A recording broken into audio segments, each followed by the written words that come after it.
Heated shenanigans, working stiffer than mannequins. Vader time like a mannequin. Mega powers, I'm savage and peep the babbling. Got him shook off the verbal acumen. I'm the main event, meaning nobody coming after him. The topics we be tackling, ankle locking and tapping them. I hate seafood, but I might throw the Boston crab on him. You know sometimes it gets heated. You know sometimes it gets heated. What's going on, everybody? Welcome into our live stream of WWE Clash at the Castle. Coming to us live from Glasgow, Scotland. Want to wish everybody out there, as we're getting at the top of this here, happy Father's Day weekend to all the dads out there and to all the moms out there doing double duty. We say happy Father's Day to you. Looking forward to this one. This is going to be a pretty stacked card. We were talking about it last night on the live stream for SmackDown. We got a lot of cool stuff to show throughout the stream as well. We've got some clips of prior guests we've had on the podcast, Mandy Rose, Rikishi, so on and so forth. A lot of cool things to talk about with our charity show coming up. But we're getting ready to start. Wonder what the first match is going to be. I kind of wonder if we're going to kick this off with the tag team, the women's tag team title matches, if that's going to be the first one that we have coming up. Hey, what's going on, Craig? Always a pleasure to have you in the chat with us. Hopefully you're doing well out there. Super excited for this PLE. Cody and AJ starting. Dear God. Why? How did you follow? Mike says, announced on the pre-show. Oh, this is going to be so hard to follow. Well, I highly doubt Cody's losing this I Quit match. I think Drew stands a good chance of winning the title tonight.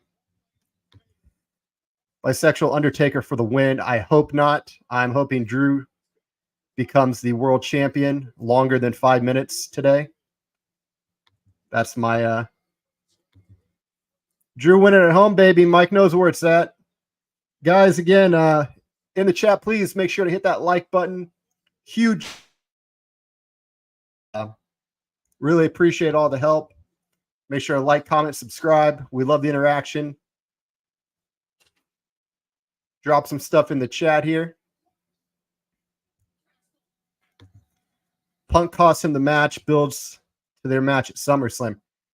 I don't know if you're Punk. Do you want to cost him the match and not wrestle for the championship? To me, that would be kind of counterproductive.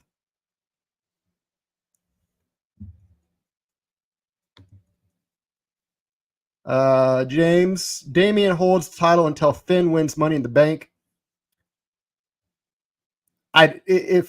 I want you to watch the last episode. Well, one of the last episodes we did on the podcast, we did discuss a scenario in which a member of Judgment Day wins Money in the Bank. However, it is not Finn Balor. Colin had a pretty good theory. And again, we don't know the full complement of wrestlers that are going to be in the men's Money in the Bank. But I do believe that I would not be shocked if Dominic Mysterio got into the Money in the Bank and won with Liv Morgan's help. I think Dominic with the Money in the Bank could be a much more interesting story than if Finn Balor won. And we have Hulk Hogan's Thermos, probably my favorite handle on YouTube. I'll tell you what, dude, I could even gotten freaky underwear over there. Oh my God. Yeah, it feels good to be back on this. Again, bear with us here because with this StreamYard, we've had some issues with over the past couple of recordings. We've had some errors where it's kicked out and just dropped. Hopefully, we don't run into that today. Hopefully, we have a nice, smooth stream of Clash at the Castle. If for some reason we do drop, we will have it available as soon as possible. Just to be really annoying to have more than one stream on here. But 5 matches. I'm a fan of the shorter matches on the pay-per-view, PLE, whatever you want to call it. I feel it gives the wrestlers more time to perform and to get their stuff in, tell a good story, and not feel rushed. Mike, I think Finn cost Damian at Money in the Bank from winning the briefcase again. Ooh. Okay. I have a feel like I think the Money in the Bank winner is definitely going to be a member of Judgment Day. You can already rule out Jey Uso. Jey Uso does not win matches.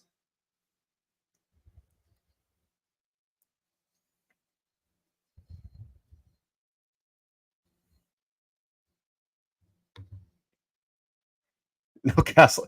No, this was the SmackDown set from last night.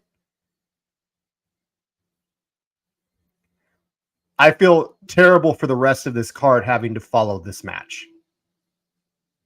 Like, they're setting the bar incredibly high, opening this with AJ and Cody Rhodes. But they mentioned it a couple times. Cody is undefeated in I Quit matches, spanning from his time in TNA. I don't know if he had any in WWE, but if he did, he's undefeated in them. Cody is... I don't know if Cody's ever been in an I Quit match. If somebody knows, Mike, you know a lot about Cody Rhodes, if you want to throw that in the chat. And they had made mention that Cody brought his mom into the pay-per-view. I don't really know how this is going to end with Cody. But I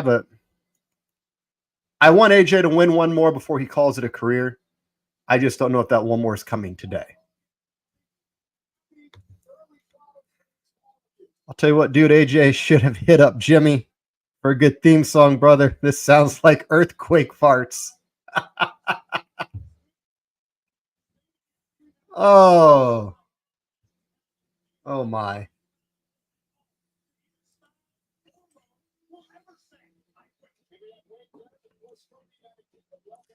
Man, I seriously do not know how the rest of this card follows this. I mean, Drew Damian could probably be really good. Piper, Bailey, Sammy, and Chad. A lot of good matches. I am a huge fan of how these people chant for Cody Rhodes. This is my favorite Cody Rhodes chant. I hope it carries over back to the States. Follow this with IC title, then Bailey over Piper, Unholy Union for the hometown win, and with CM Punk standing over Drew with Damian winning.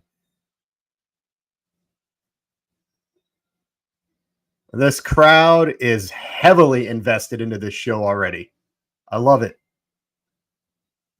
Are they going to be better than France, though, and Puerto Rico? I feel like Puerto Rico was the best crowd reaction they've had.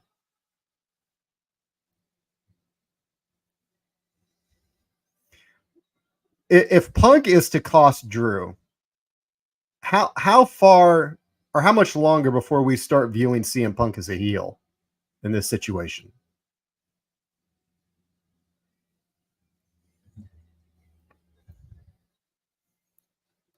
God, there's so many people there.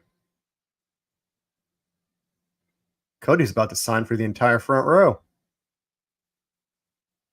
And again, guys, for those of you just popping in here, hit that like button. Subscribe if you have not already to Heated Shenanigans Podcast on YouTube. We have a tremendous amount of stuff already available in our video library. Interviews with not only Mandy Rose, Rikishi, Eric Bischoff, Kurt Angle, Matt Cardona, Teddy Long, and many, many more. And a lot more coming up here on this channel. You don't want to miss it. Make sure to subscribe, turn notifications on. Great free way to help out the channel as we drive towards 2,000 subscribers on YouTube.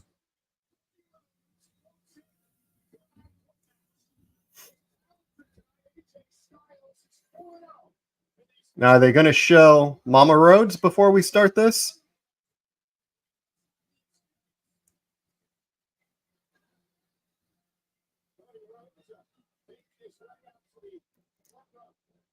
Oh, there's Mama Rhodes. There's the target.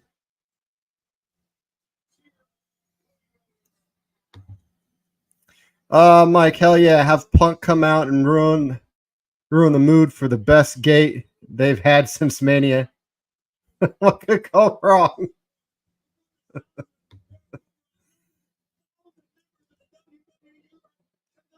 Somebody mentioned in the chat the other night when we were streaming SmackDown. What if Punk was? I think might have been Chase. What if Punk is one of the Wyatt Six?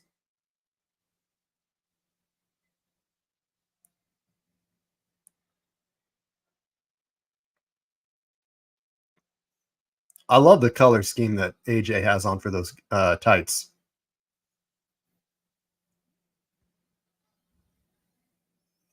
And do we see Joe Hendry?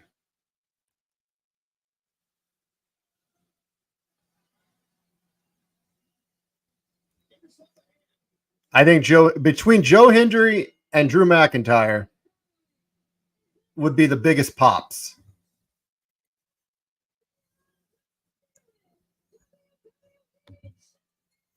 Cody wearing a hood on his gear for the first time since the Dashing days. Oh, he just gave the face mask to JC down in NXT.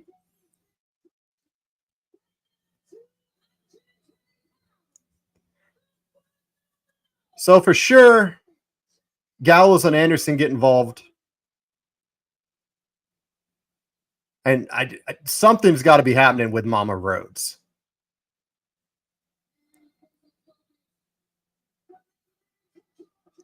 I am still shocked this is the opening contest for the pay-per-view. Man.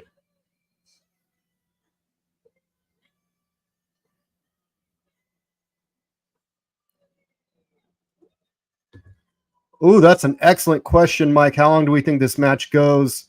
Over under on 30. I'm gonna go with 30. I'm gonna say it'll clock in between 25 and 30. So I'll take the little under.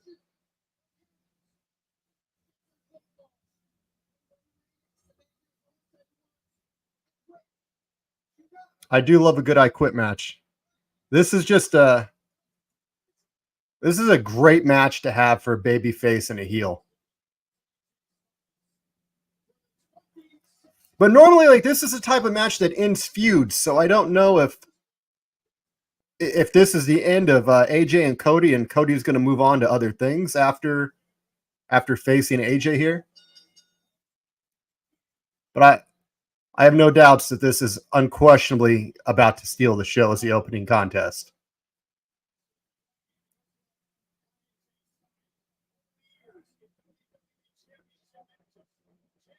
Oh, damn. Face first.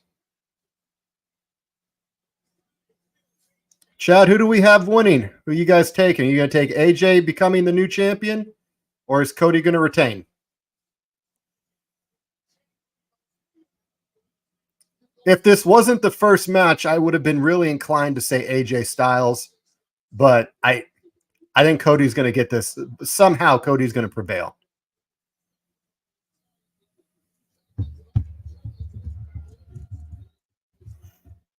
We got a pick for Cody here in the chat. Chase thinks this is going 30. This will be the best match of the night. That Drew reaction is going to rival Hogan versus Rock.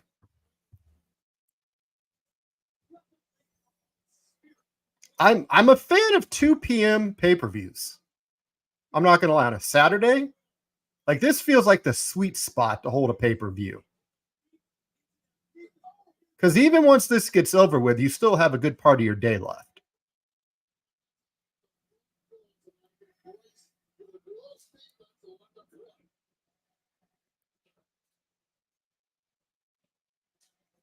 The real question is, do we think is Cody or AJ going to get some color in this match?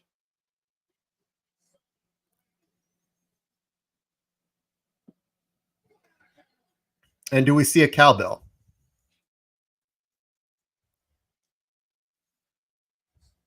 I forgot that shitty Prime logo's in the middle of the ring too.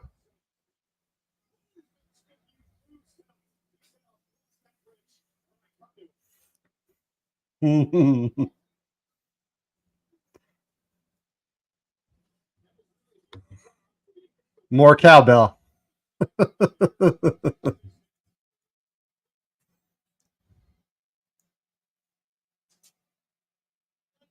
Oh, we're going to get a table?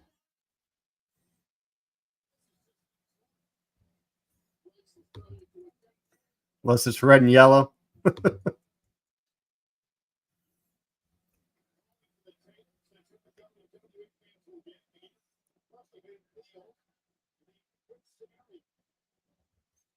Yeah, there's no way this goes less than 20. I mean, there's only 5 matches. As Bob the Cat makes his way over here. Hey, buddy.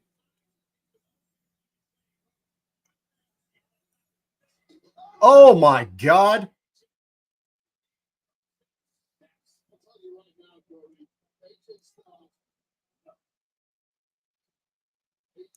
I highly doubt the prime bottles were enough to make him say I quit.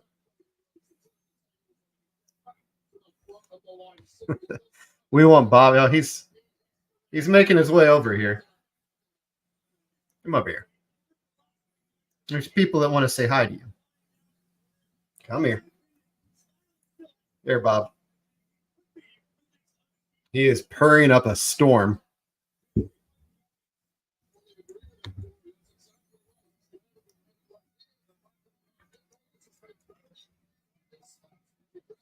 You're going out into the crowd.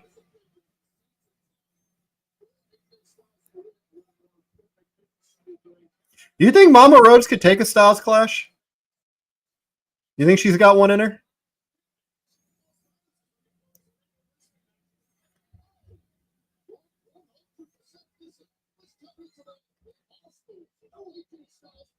I mean, it's a great way to open up this PLE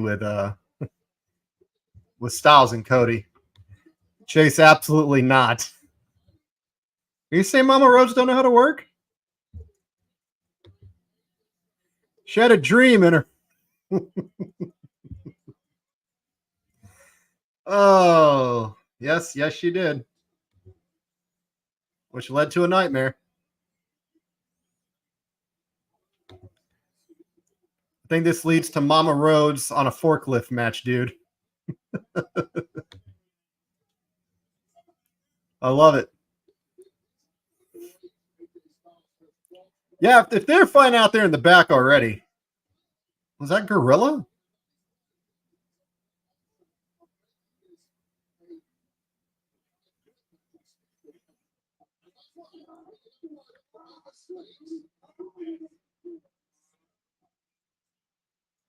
That is such a condensed area. And there is so much money sitting on that table and equipment.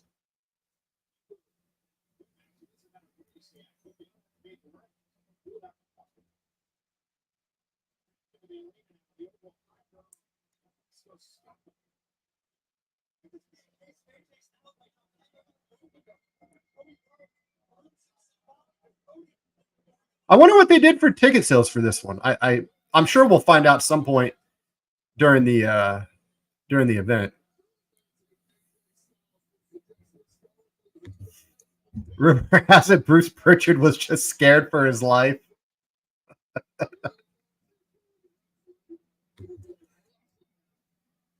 Outstanding.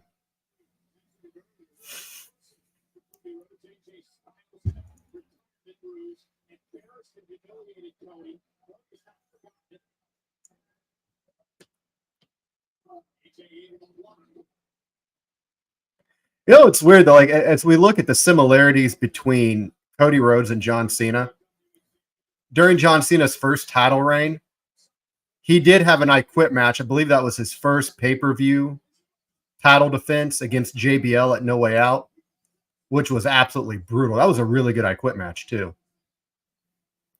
Followed up, and Cody's finding himself in a I Quit match as well in a very early stages to his title defense.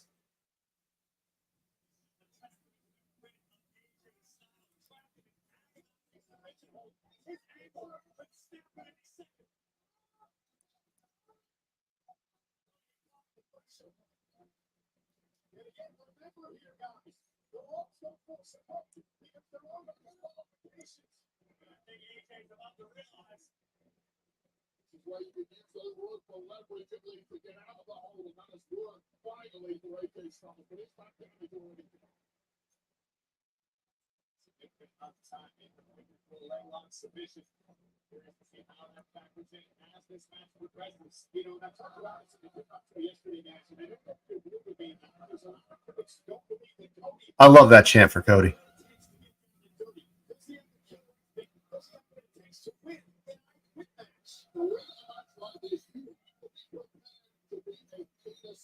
Is he going to give him a brain buster? Oh. Oh.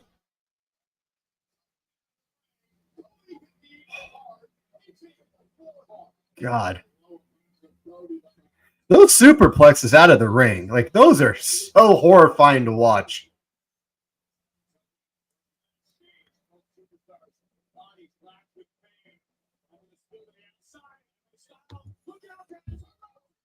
My double suplex spot is so scary.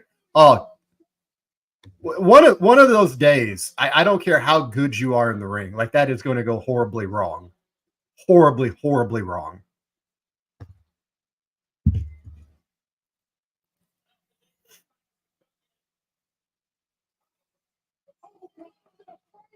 There's a brain buster. As Bob's trying to get comfortable here for the stream. I think he's finally decided on a spot to rest. This is a fantastic way to open up this event.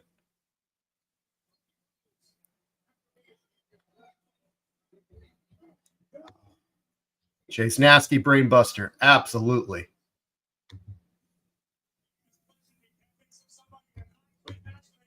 Who do you think should get Money in the Bank briefcase? If we're talking for the men, I think Dominic Mysterio. I know he's not been confirmed to be in it. We don't have all the participants. Oh, AJ and Mama Rhodes. She called him an asshole. Oh, this is great. No, to answer your question, Mike, for the men's, I would like to see Dominic Mysterio win it because I think you could play a really good role in the story of Liv trying to blow up the Judgment Day, using that as another piece of manipulation to drive Dominic away from Judgment Day and further hurt Rhea Ripley. As far as the female, if you would have asked me a few weeks ago, I'd have said Tiffany Stratton as a layup pick. She's the odds-on favorite, but they've really cooled her off since that video surfaced on social media. If it's not Tiffany Stratton, I really don't know. I don't really have a good pick for the women's. What do you guys think? Chase Cody got color? As he should. I Quit matches. There are certain theme matches, gimmick matches that should have some blood to it. And I Quit match is one.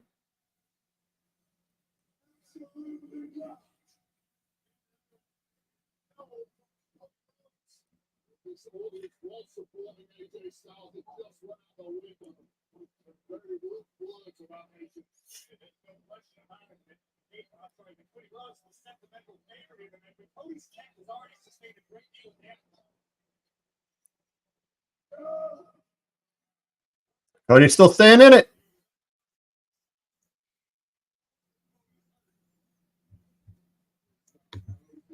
Ooh, that's an interesting pick.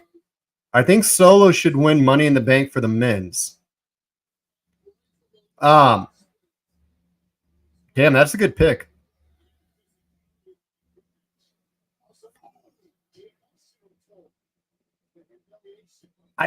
There's also a part of me that would like to see Sammy win it if he is in it, depending on how the rest of this event transpires between Gable and Sammy, that being in his hometown.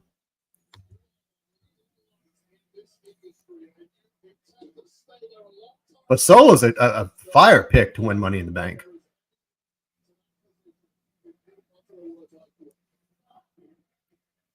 Damn. Well, that's not very nice to chant at AJ. Words we can't repeat on the stream.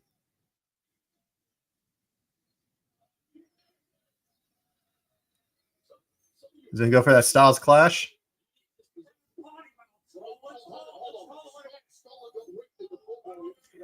Too bad Pat McAfee's not calling this.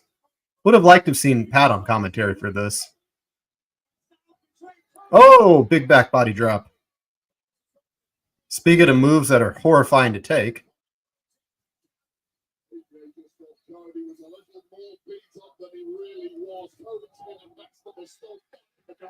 Cody didn't really get a whole lot of color.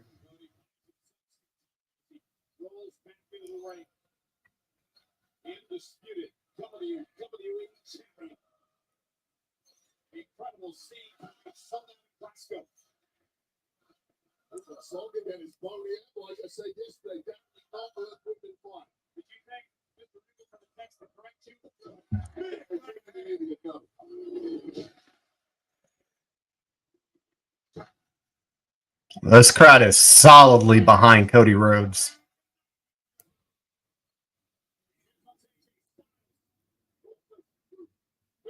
Cody Cutter.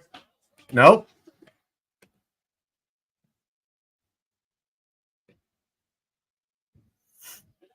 This has already been a solid match.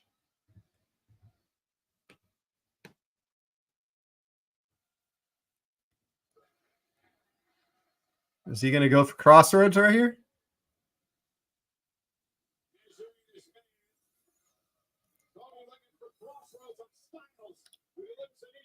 Oh, Pele.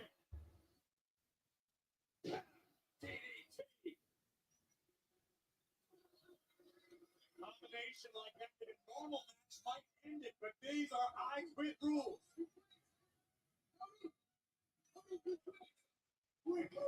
No. Oh, the fish hook.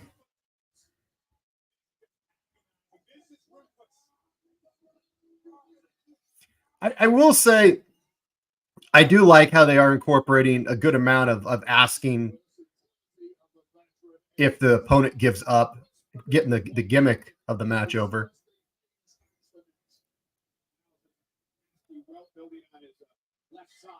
What's AJ going to grab? I see a kendo stick under there. Multiple ones. There's all sort of toys under that ring.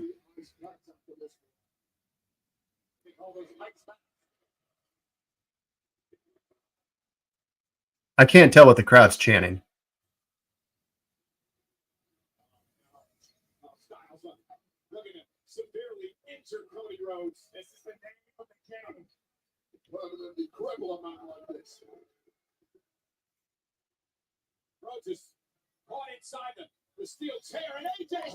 Oh! Normally that would end the match.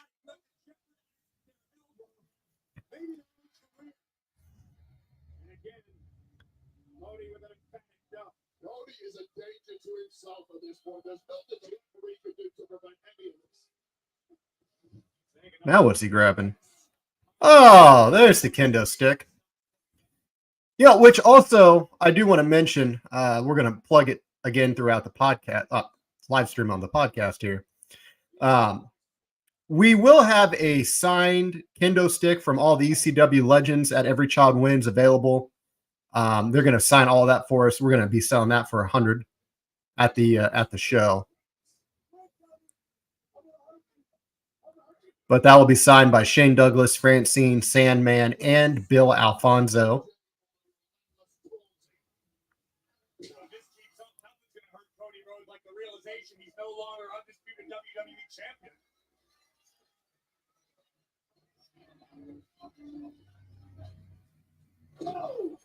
God, he is beating the just mess out of Cody Rhodes.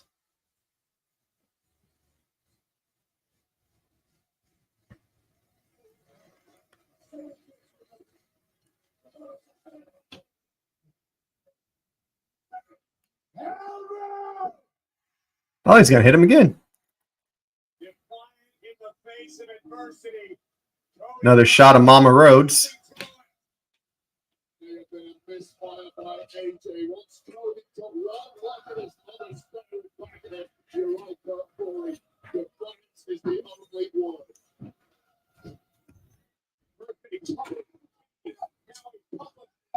Dear God.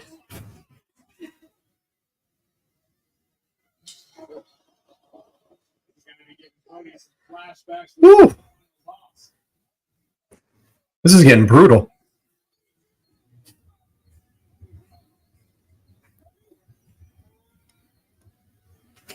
He can't hit the roper. He can't hit the belt around Cody. Whoop that trick. Oh, shoot. I love it. Oh.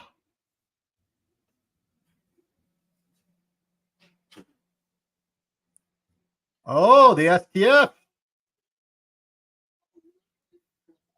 The beating Cody has taken.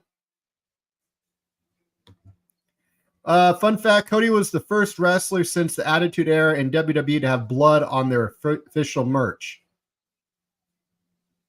Damn. It's been that long?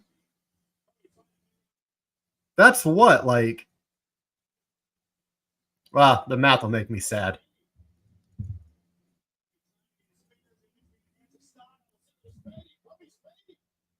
Oh, there's no way Cody's losing this right now.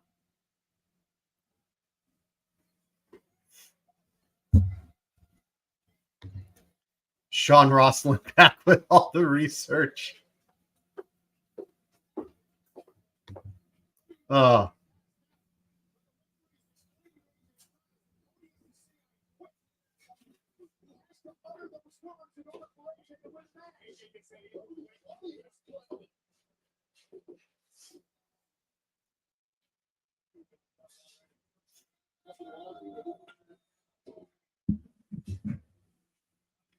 Yeah, Cody's comeback.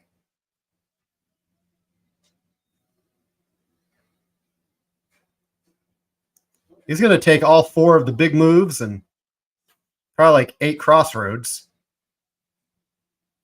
Oh, are those tacks?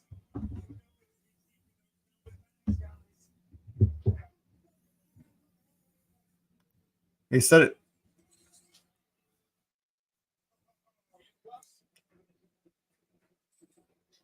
And a chain.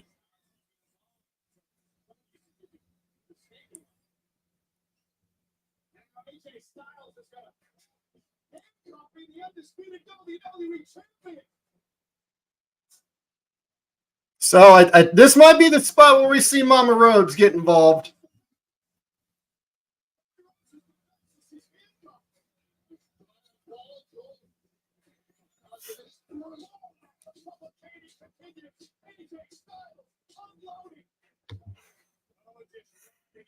Oh, what's the difference between me and a speed bump brother? The speed bump bitch when you go over it, dude.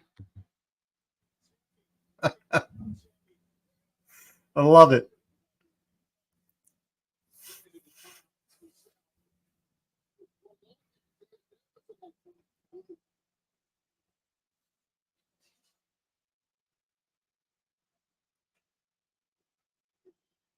If AJ hits her, he is the most over heel in the company.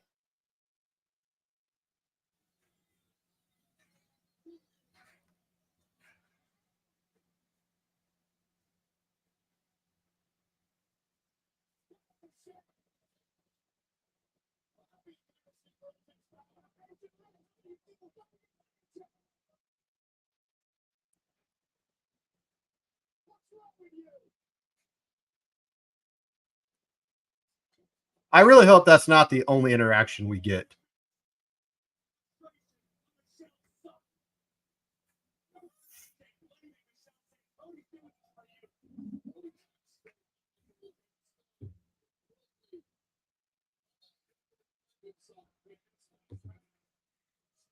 Rhodes works stiffer than when Taker dropped me on my neck.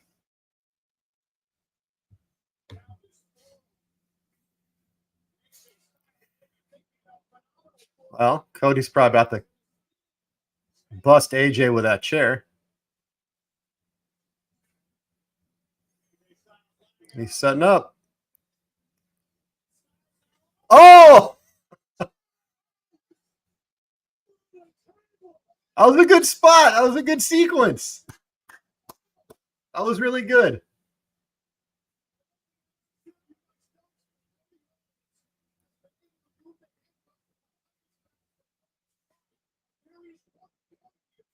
I would hope so. There's like 5 feet of length on those chains.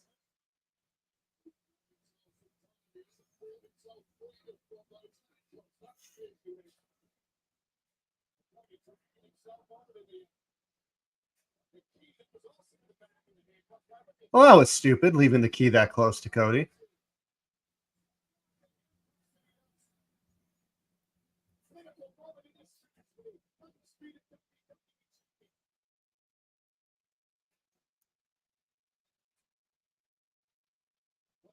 Cody gonna do? Nope. I thought we were gonna get another dive. Oh!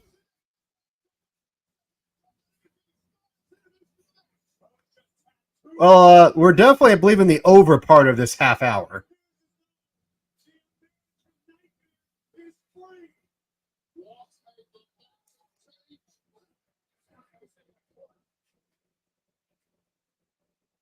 Cuffs are off.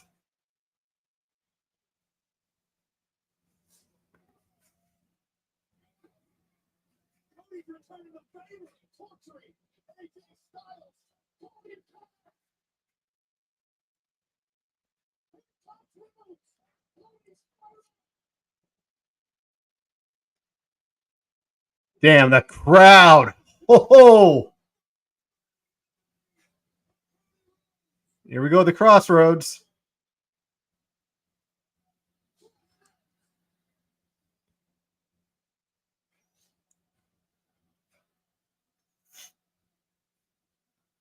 I wonder how Cody's going to try to get him to give up.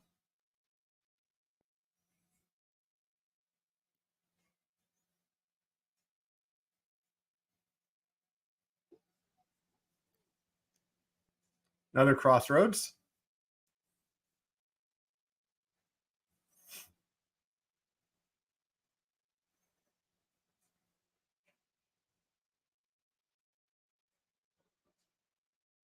Let's go for it on the chair.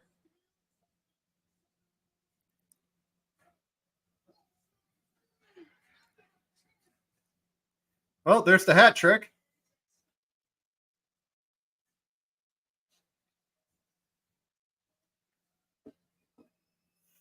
Well, if you knock him out, he can't say he quits.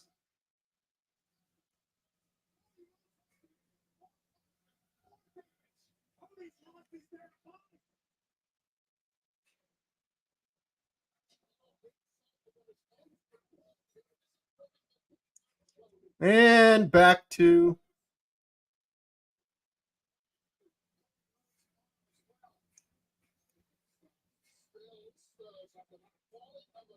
Oh, AJ's turn to get handcuffed.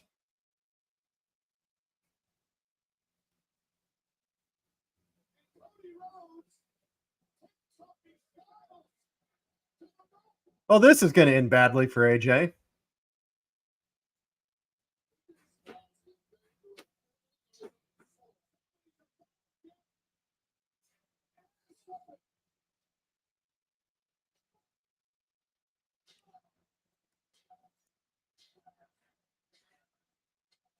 Boy, a couple of those are getting close to the head. Those were close headshots.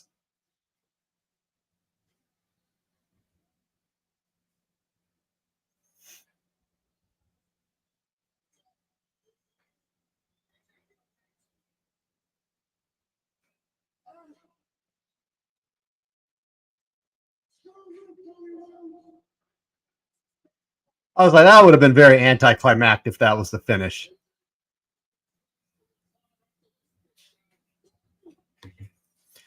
Maybe Cody gets quit by showing him around the globe.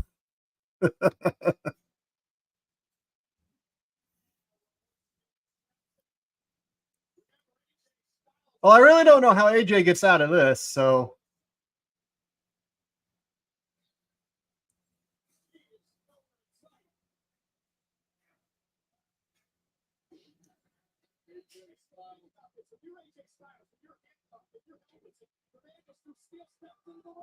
Boy, this is going to get ugly quick.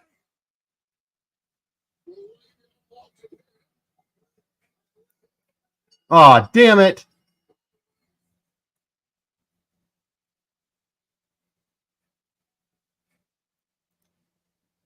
That was kind of lackluster.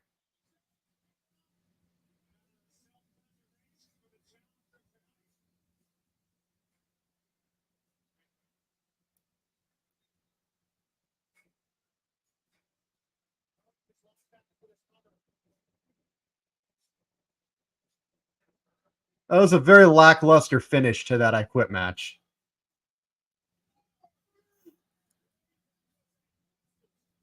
Well, that's kind of a heel move.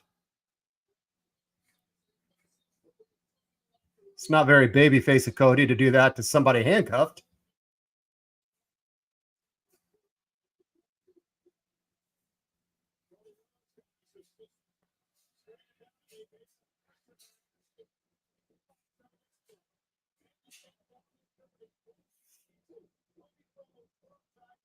The match was really good, but I think that finish was terrible.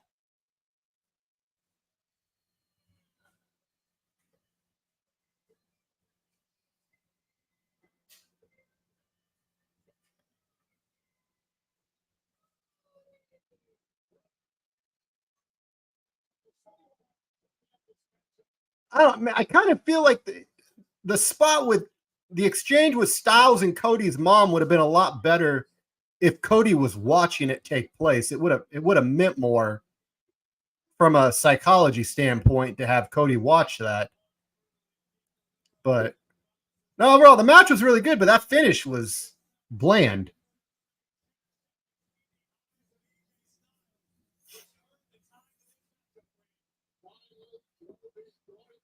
AJ Styles is now 4-1 in I Quit matches.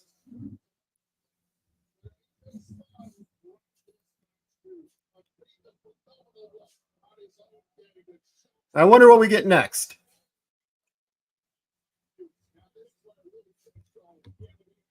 Uncle Dave gave it 3.75 stars.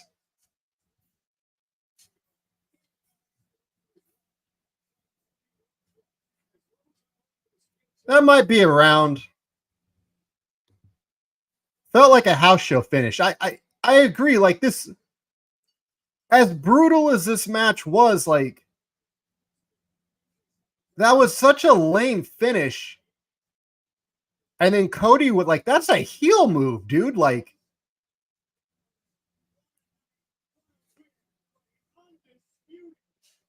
oh, well, moving on to the next match. What are we getting next?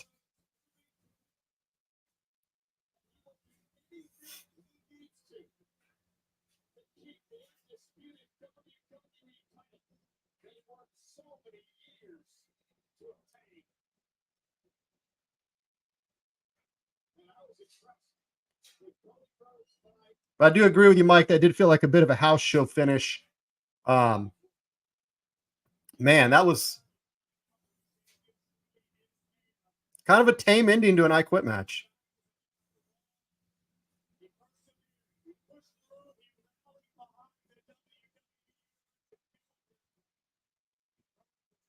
Oh! Solo!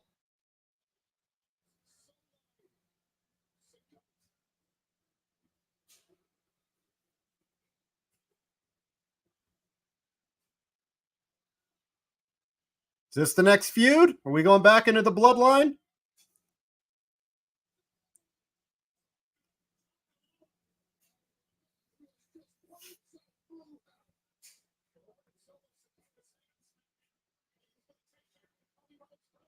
My God, the reaction for Randy Orton.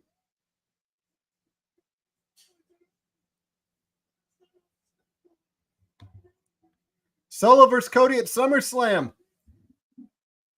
That could be the match we get.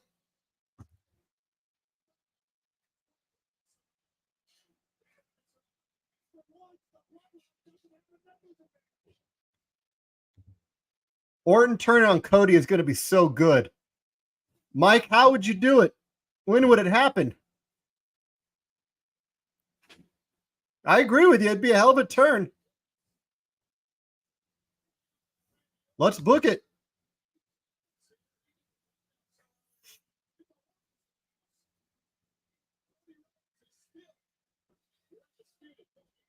There's still so many things that need to fall into place for this thing with Cody. Inevitably, we're going to get Roman Cody 3. Like, there's no way we don't get that. But as we go to commercial here, we're going to play a couple of clips from some prior guests we've had on the podcast, and we will see you guys when we reconvene here for the next match. With Roman and, the Usos and now Solo Sikoa and, a few other family members that has yet to join the crew. I think, to me, I'd have to say the Bloodline era is probably the, best era in this family moving forward, and, because of just how the times have changed, and, what the kids have done to be able to, I love it that we have our Polynesian people out front and center, and we're not that, stigma of, being animals. Like, we got college educated kids in the front line, kids that can speak, kids that, we do wear shoes, our ways of our cultures of wanting to be the best. One of those bookings that just kind of happened, and then, we all, put our creative minds together and, kind of just added on different things from the Worm to the, to the Michael Jackson to the, to the dancing part of Tuku, and we kind of made it our own when we came out for the first time together, and then tried something different at the end, where usually you see a wrestler, they win, they raise their hand, the referee, boom, the music hits, they're out. And so we just, man, why don't we try something different? How about they raise their hand, they go to raise their hand, but we turn that whole place into a nightclub, have the lights dimmed down, from fireworks go, and then we just bust a move. Let's just, try something together. Well, we don't dance. Well, we can just try it and see if it works. And by the time we tried it, you already know, Too Cool and Rikishi's born. So during the pandemic, that's when I started doing it, when TikTok became really popular with the dances. And my mom lived with me for a little while in my townhouse. And, she was like, obviously unemployed at the time because of COVID. So I would throw my mom in a lot of these dances. So my mom just recently actually said, she was like, oh my God, I can't believe I did these dances with you. She's like, I look terrible. How'd you make me do this? So I actually laughed because I would force her to do them with me. So I'd say those dances that I used to do, the ones that were really trendy, were a lot of fun. I did them I did some multiple times, which I don't know. And some of them, when I just watch, I'm just ooh, they're a little cringe, but I think it's funny. And I think people could relate to that as well, because they may look at me and think that I'm more serious, and I'm not really silly like that.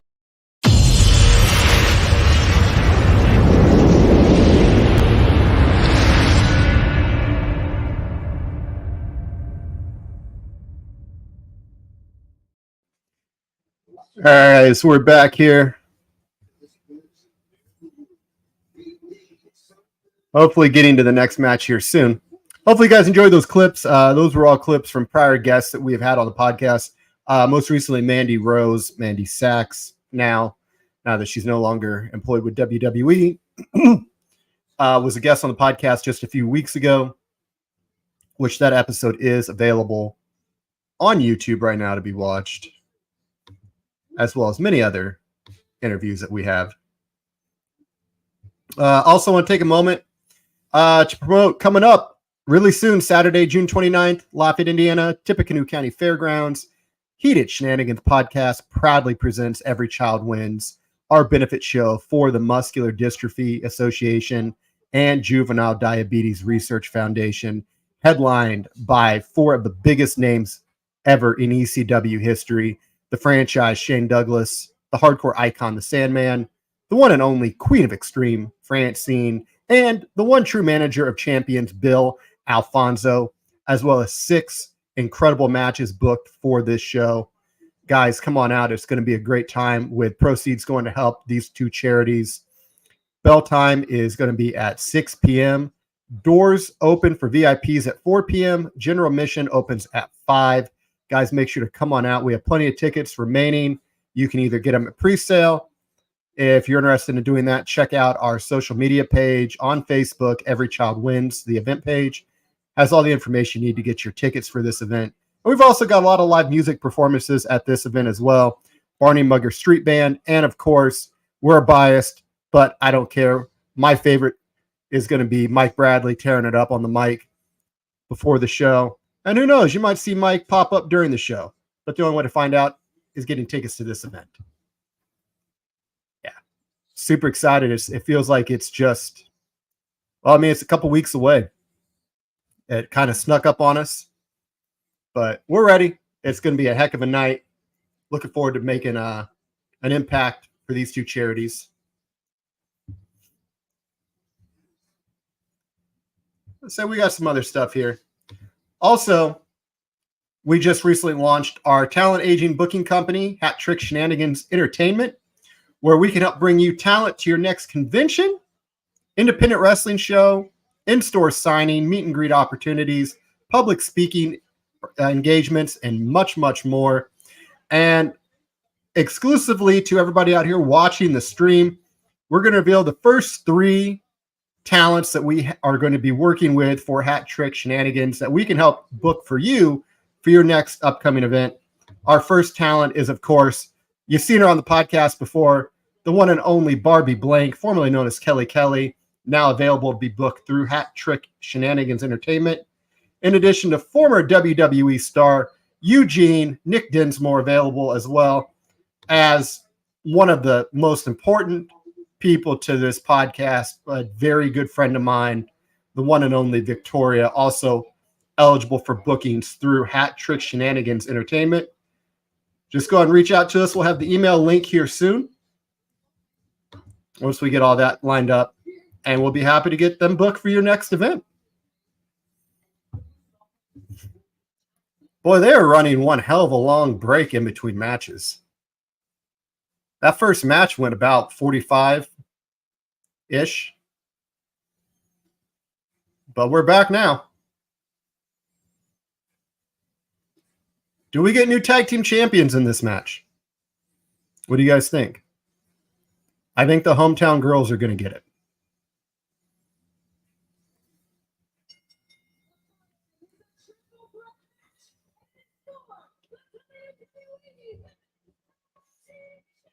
I think with this also being a triple threat, it's going to protect Bianca and Jade. They're not going to have to get pinned.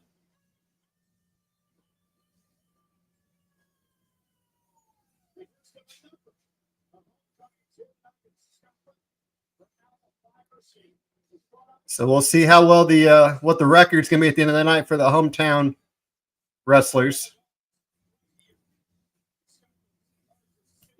I find it hard to believe that it's going to be an 0-3, even though WWE has been notorious for putting the hometown people under.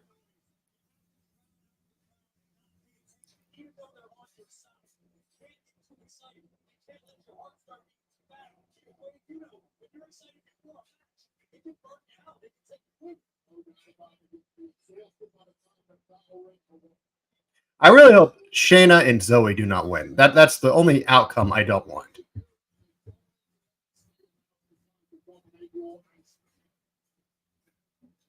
I would literally be happy with any other outcome.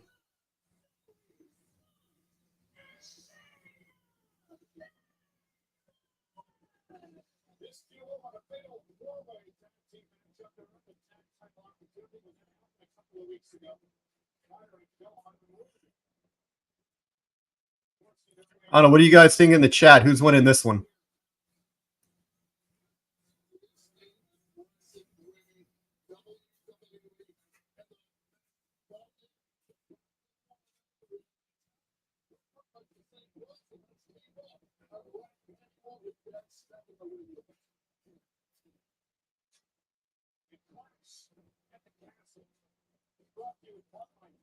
Should be seeing the champs here soon.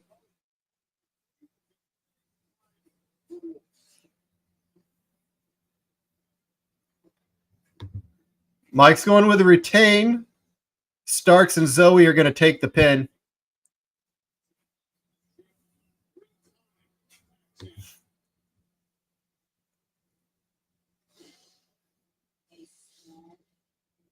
I would think out of all the matches, all the title matches involving the hometown favorites, Piper would have the least probability of winning. Then I would put this match, but I think Drew stands the greatest chance of winning.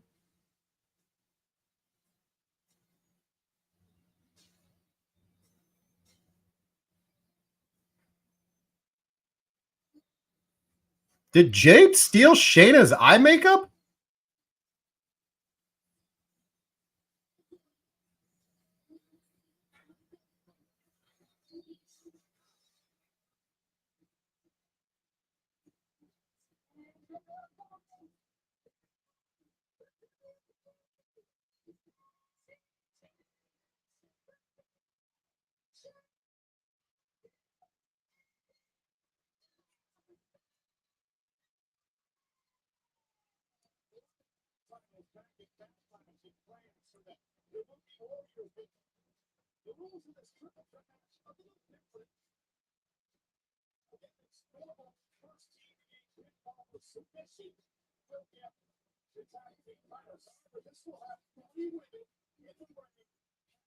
Oh, that's interesting.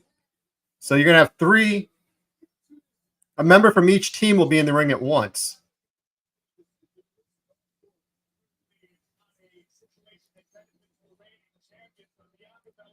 I would almost think at that point, just let it be like a tornado style.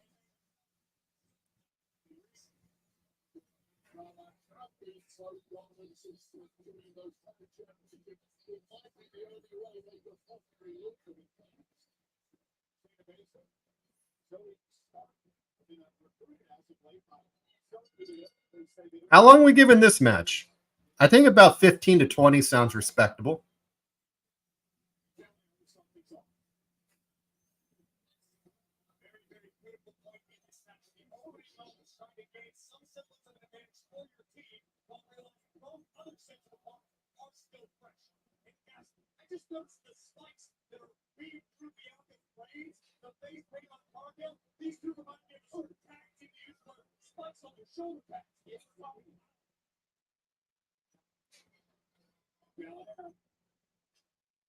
I mean, I could see it. Homage to the Road Warriors.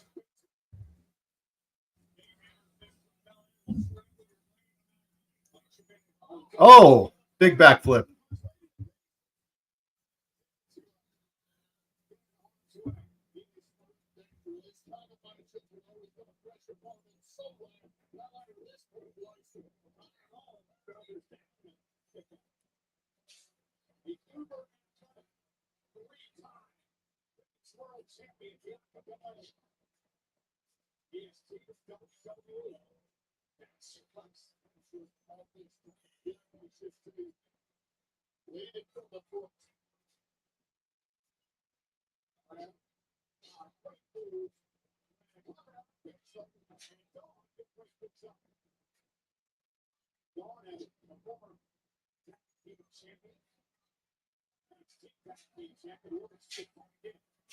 I don't know if I like the style of this particular triple threat tag match.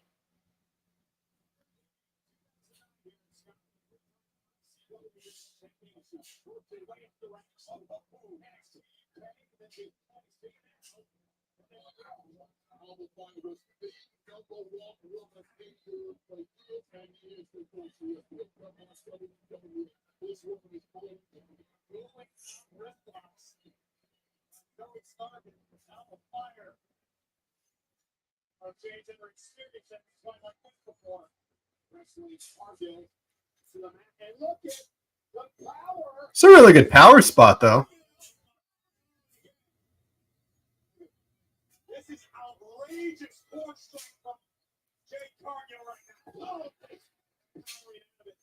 Big push off.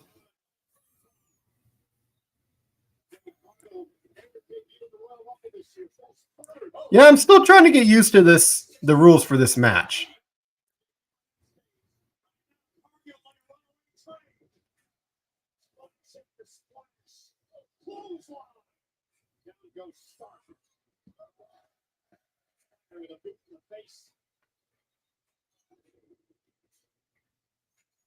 Jade looks really different with her hair down.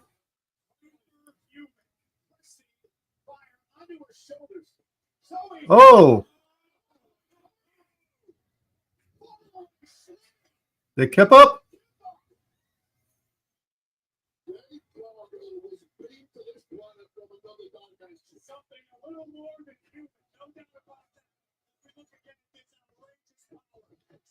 You know, if they ever decided to tag Jade with Jordan Grace, that might be the most physically imposing women's tag team to ever be paired together.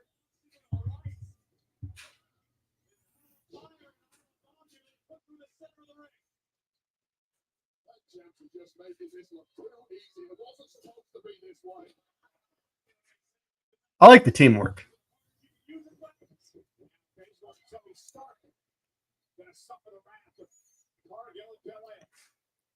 We're going to get stereo stalling suplexes. Hell yeah. Hell yeah.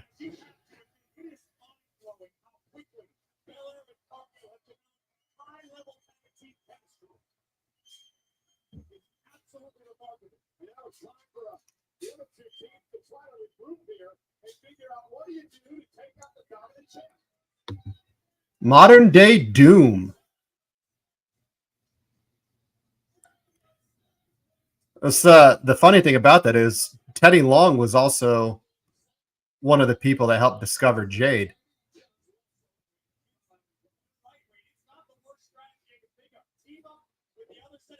Teddy was a former manager of Doom.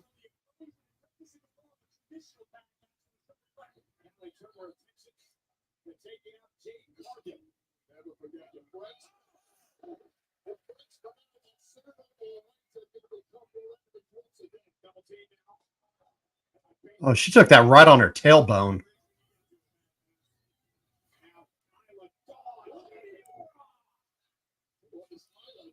I mean, Sasha's not there anymore. Why not?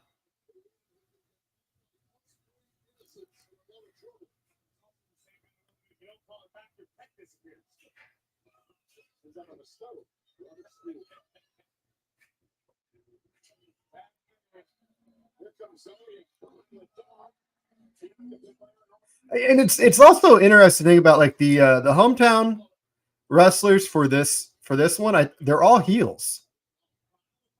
I mean, they're going to get cheered like baby faces, but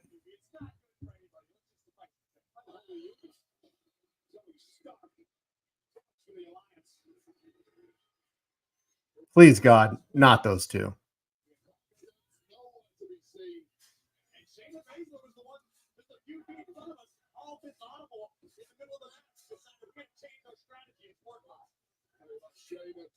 Nothing is left to just. Everything is pre-figured out in the dojo.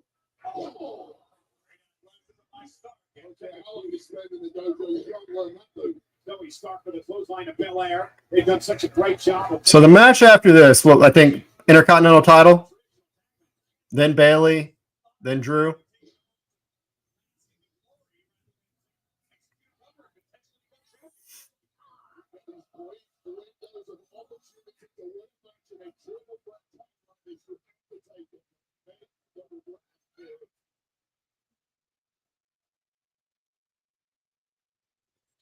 Yeah, actually, the more I'm starting to think about this, I would not be surprised if Piper ends up beating Bayley.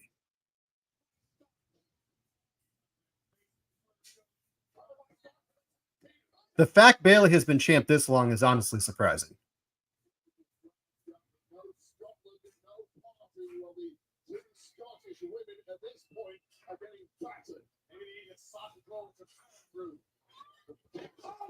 What the?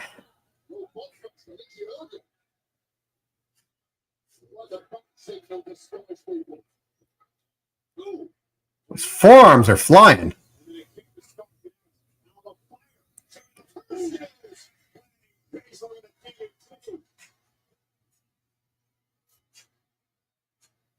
There goes Zoe. There goes Shayna.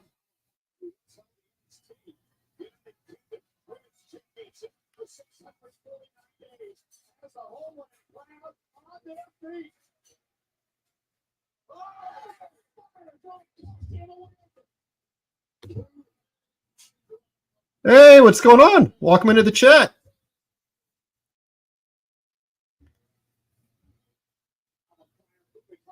So get you caught up here. Cody retained the WWE Championship over AJ Styles in the I Quit match with a very questionable ending. We'll put it that way. That incredibly brutal match ended very tamely. And now we're with the ladies tag team championship triple threat match.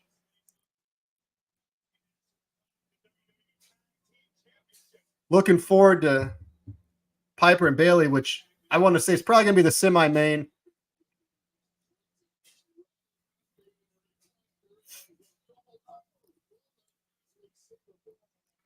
But yeah, just a reminder, guys, those in the chat, if you have not already, please hit that like and subscribe button.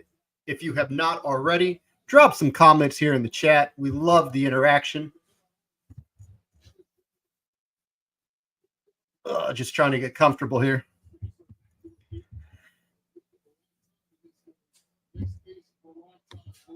Starks is impressive. We got Tower of Doom.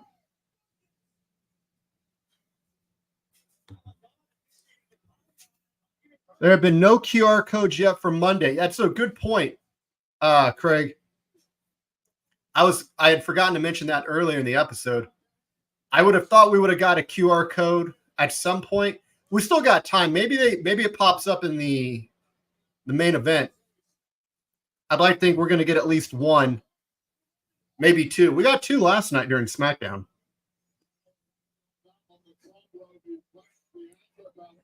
We got a triple down here.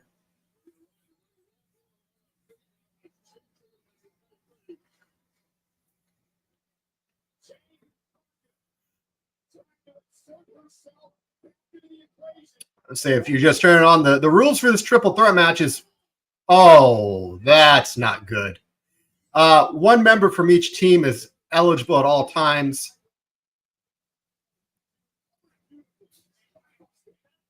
Yeah, she ate shit on that jump.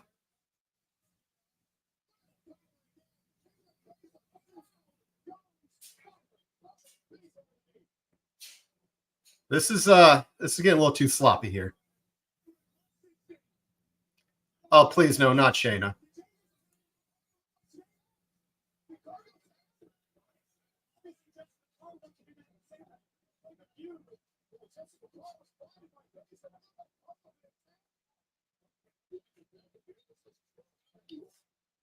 It looks like Jade's tapping.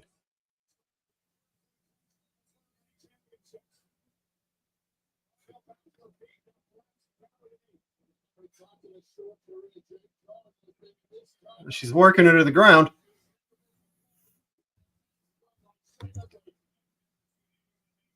Hopefully Bianca and Jade retain.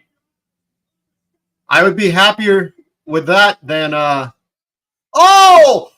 God, her knee went right into her kidney. Oh my God. Oh, that has got to hurt like hell.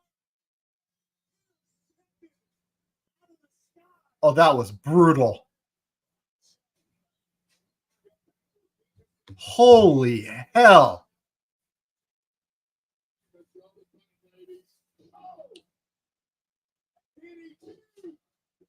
Well, there's their finish.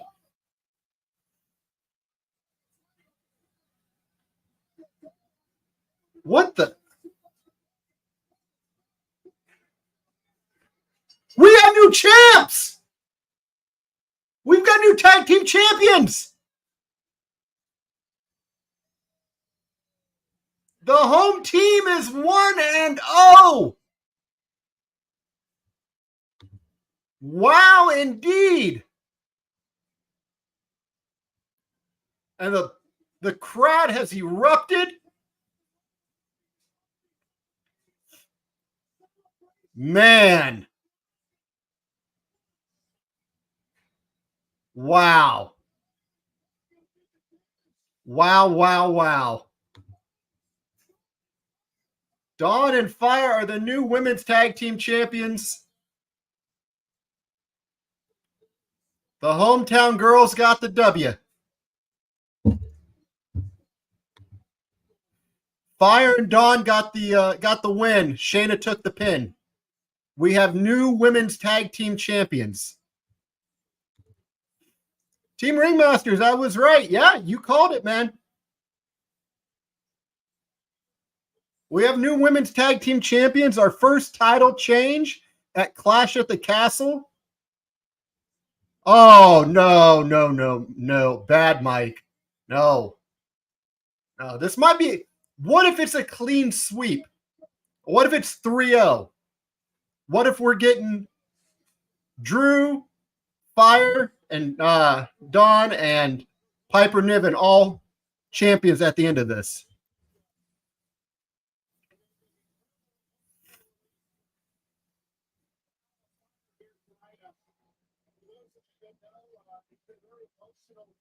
Wow.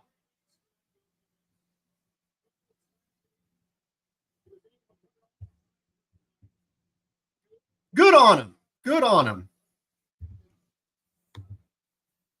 We don't get good things, Scott. You know that. Fair point. And they're quite literally getting their flowers.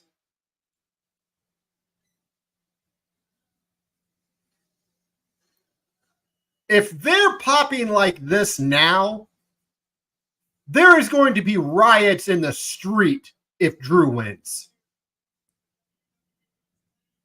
No, congratulations to those two ladies. Well deserved.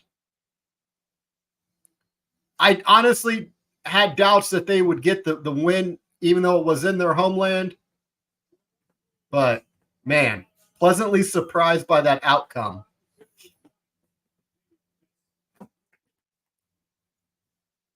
Definitely didn't see that one. Well, as we head to commercial break, guys, we're going to play a couple of clips here for you to kind of pass time until we get back to the action, guys. We will see you here in a moment. That's a good question. I'd have to think. I don't know. I feel like I have so much in my gear. Maybe the pink one with Dana Brooke.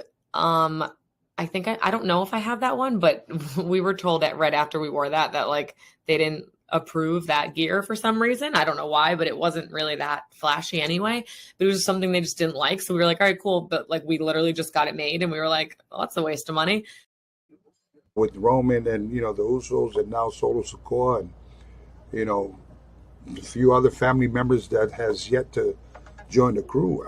I think for me, I'd have to say the Bloodline era is probably the, best era in this family moving forward, and, because of just how the times have changed, and, what the kids have done to be able to, I love it that we have our Polynesian people out front and center, and we're not that, stigma of, being animals. Like we got college educated kids in the front line, kids that can speak, kids that, we do wear shoes, our ways of our cultures of wanting to be the best. One of those bookings that just kind of happened. And then, we all, put our creative minds together and, kind of just added on different things from the worm to the, to the Michael Jackson, to the, to the dancing part of Tuku, and we kind of made it our own when we came out for the first time together, and then tried something different at the end, where usually you see a wrestler, they win, they raise their hand, the referee, boom, the music hits, they're out, and so we just said, man, why don't we try something different? How about they raise their hand, they go to raise their hand, but we turn that whole place into a nightclub, have the lights dimmed down from fireworks go, and then we just bust a move. Let's just, try something together. Well, we don't dance. Well, we can just try it and see if it works. And by the time we tried it, you already know. Too cool, Ricky.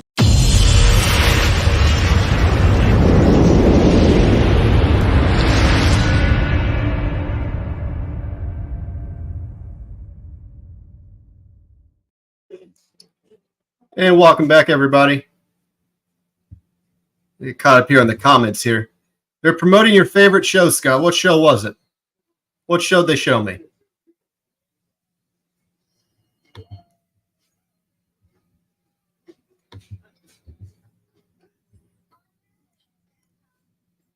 What show, Mike?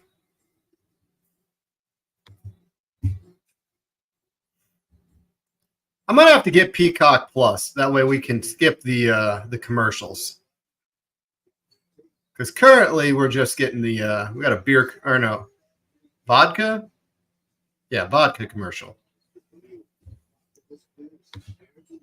Oh yeah, Crown Jewel. Yay. Can't wait to not watch that.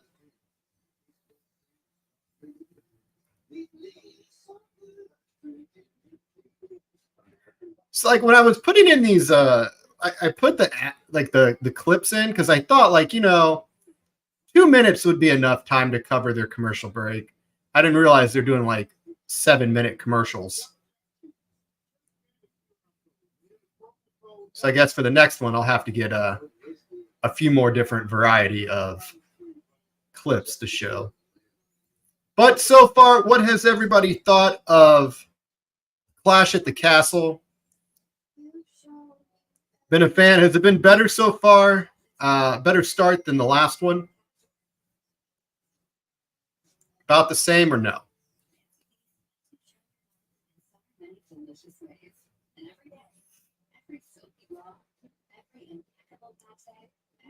As we're getting ready to hit the second hour here, and this would be, might as well say, the midway point of the event.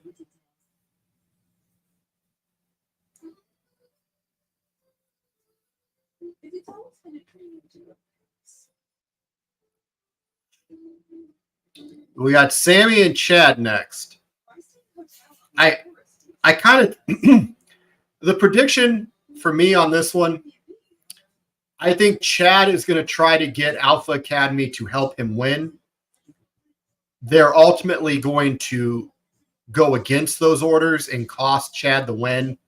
And I think the next night on Raw, he's going to drop them for the Creed brothers. I think Sammy is going to get the W here tonight. Well, this afternoon.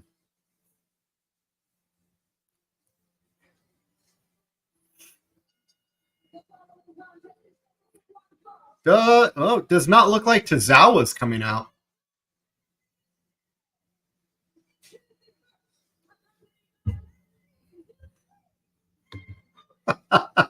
Oh, Mike is heated. How many chances has this fucker had at the IC belt at this point? This is what, his fourth? This is his fourth or fifth crack at that belt. The dude has lost every attempt.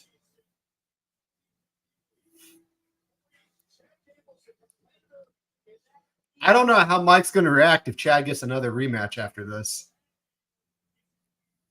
It is worth mentioning Chad did resign. He's locked into WWE.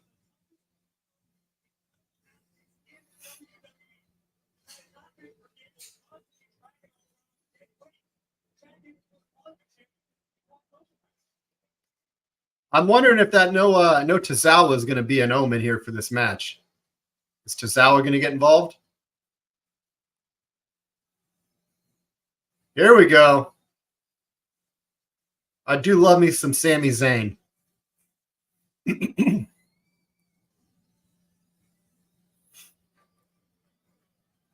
I've referred to Sami as a modern-day Mick Foley. The only bad part about that comparison is Foley eventually won a world championship. Craig hoping for a Gable win.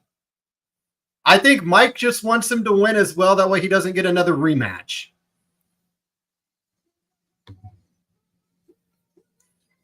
Gable's had more rematches than Sammy's actually held the title.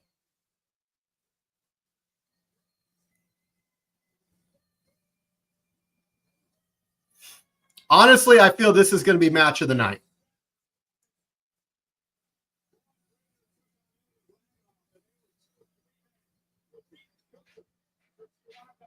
God, this one's going to be good.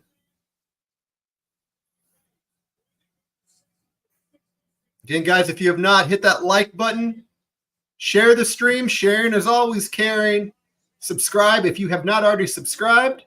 Drop some comments in here if you have any questions. We can talk about some professional wrestling.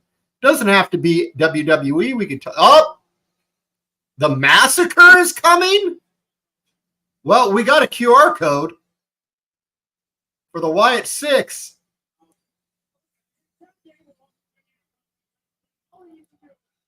Wait, they sold that on commentary.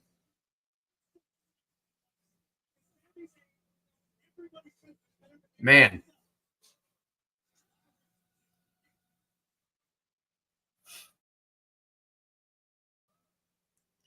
So if anybody wants to take a moment out there, since I'm tied up here during the stream, to decode that QR code and see what it says and drop it in the chat, much appreciated.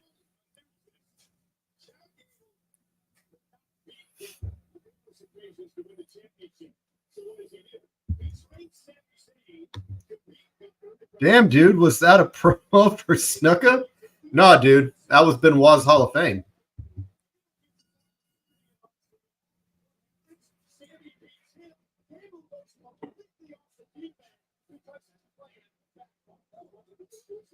I'm a little surprised they put that in a QR code, though. But we're definitely not in the PG era anymore. Thank God.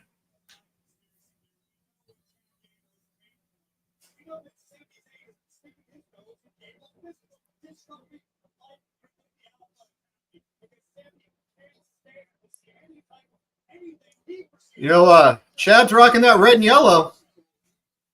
That might be the color of victory tonight. Was for Hulk.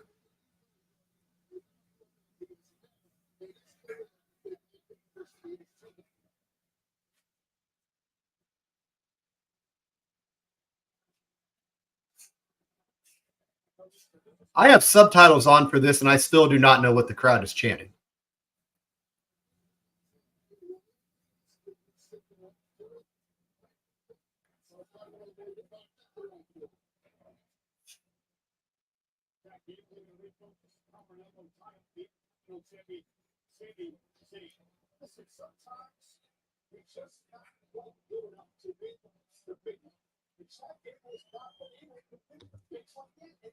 Chad's about the size of the thermos, dude.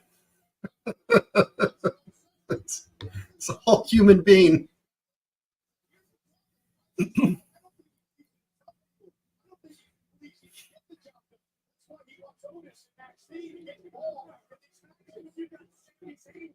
I guess you could go, and the other option you could go is Otis caves, helps Chad win, and then on Raw, Chad drops Alpha Academy for the Creed brothers. I just don't see Otis hanging around as the sympathetic muscle for Chad,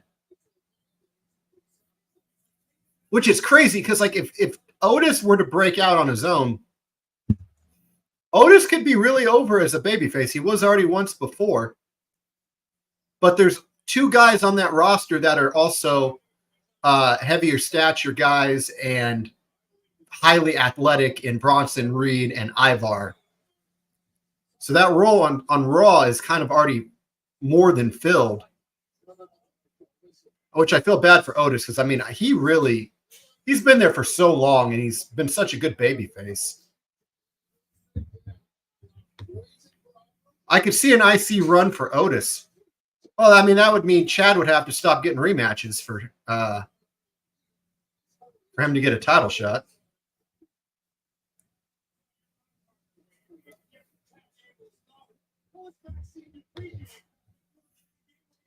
Oh, that's a beautiful arm drag. Angle lock. Into the ropes.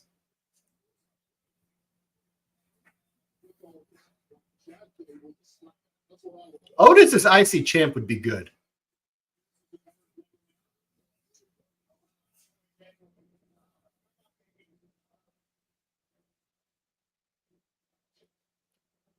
And just a reminder, guys, that we are going to be live streaming Monday Night Raw, Monday night, right here, 8 p.m. Eastern Standard Time, right here on YouTube, and Friday Night SmackDown.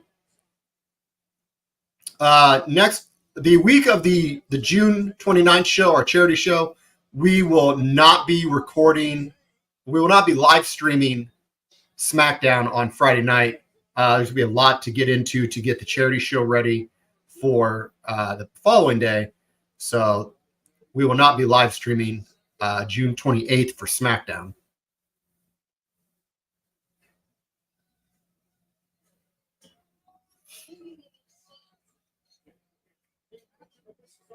I want to know where Tozawa is at, though.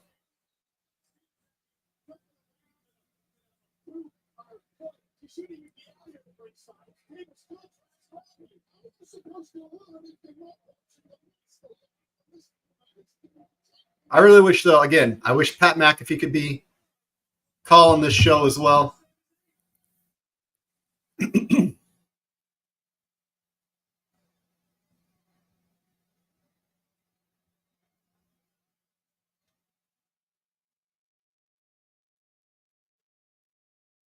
Well, he can't hit him. It's a DQ if he hits him.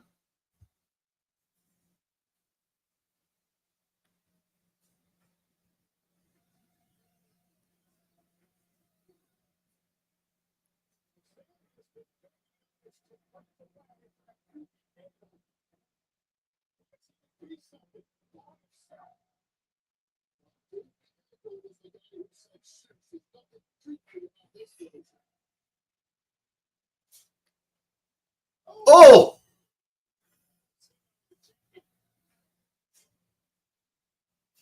It's hard to believe the hardest slap of the night has come from Mama Rhodes.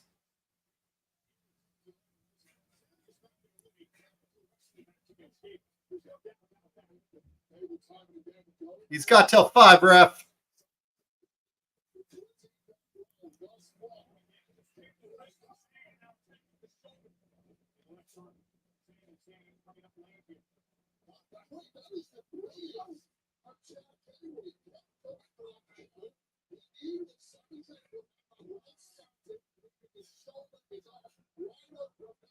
Chad really softening up that arm.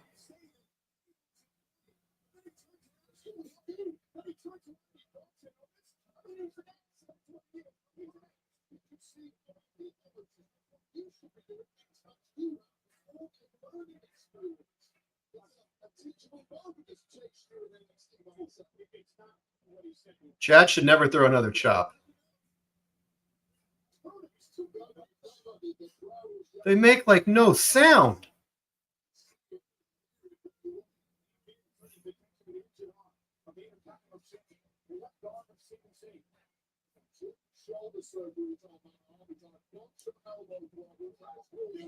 Oh, beautiful Northern Lights.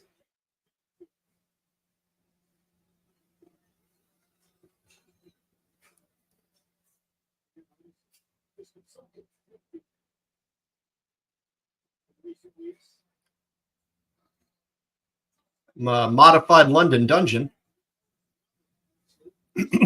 Shout out to Nigel McGuinness.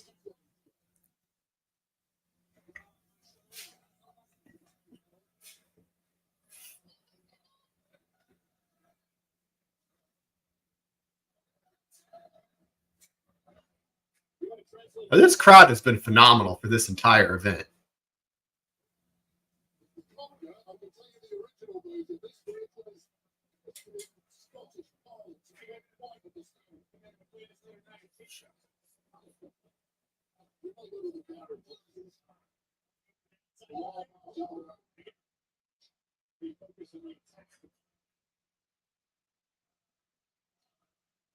This place is electric tonight. 14,000.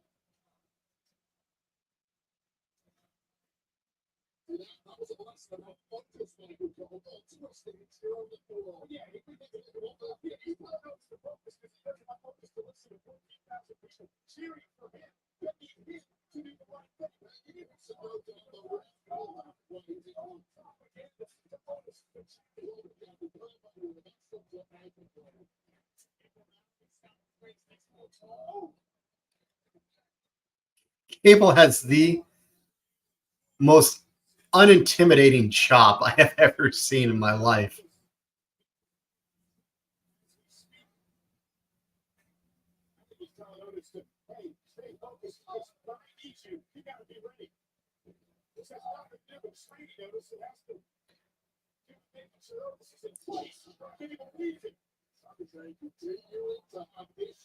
I don't know if we're going to see a ref bump in this match because I kind of feel like they're going to save the ref bump for Drew versus Priest.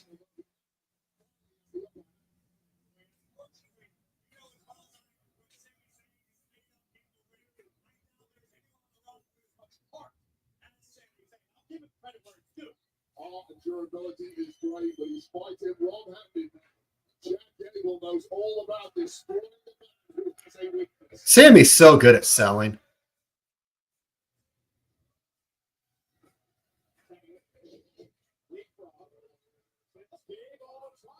Woo! He got him. It wasn't pretty, but he got him.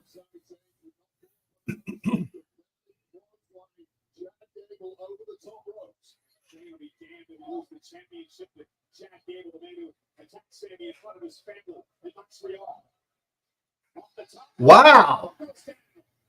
There you go, Sammy. Let's go.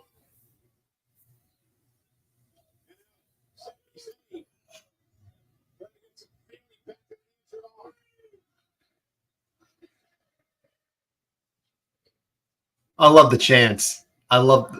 This might be my favorite country for chants.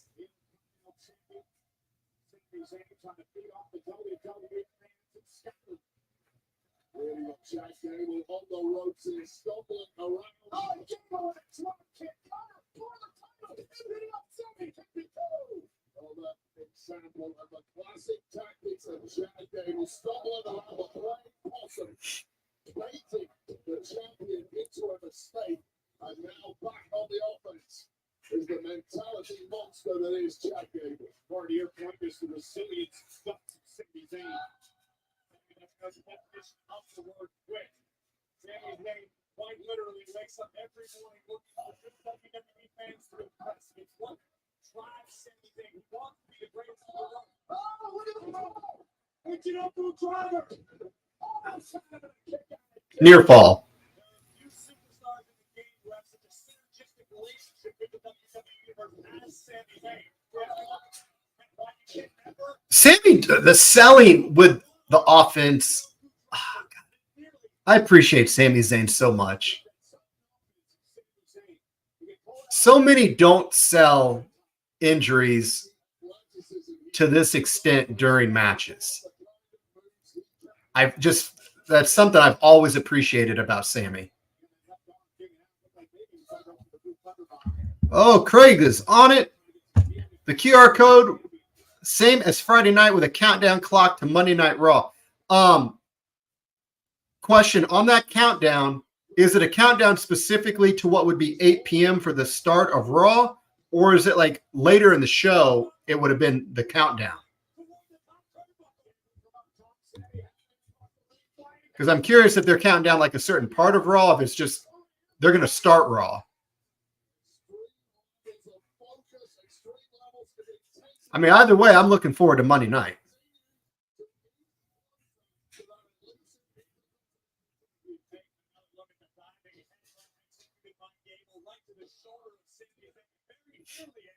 Still sad we've had no Joe Hendry yet.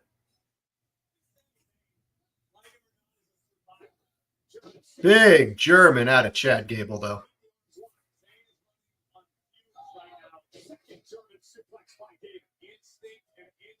Alone. Gable looking for a third. Sami. A couple of well-placed elbows. Breaks the grip. Standing switch by Sami. Took it of his own.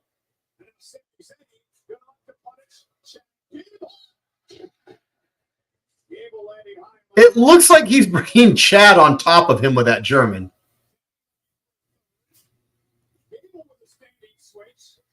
I haven't seen so many standing switches in one match in my life.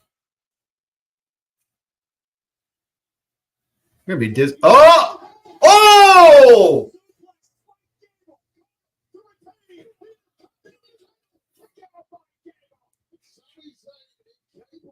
God. Woo. That is such a dangerous looking move to take.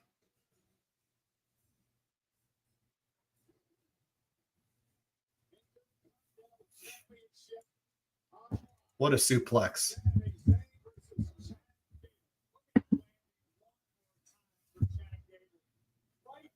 God, it looks like he lands right on his neck. Oh. Oh, God.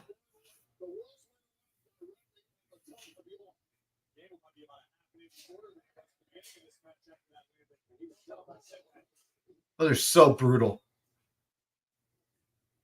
These two men with just total disdain for one another. They're definitely, all these matches are getting a tremendous amount of time.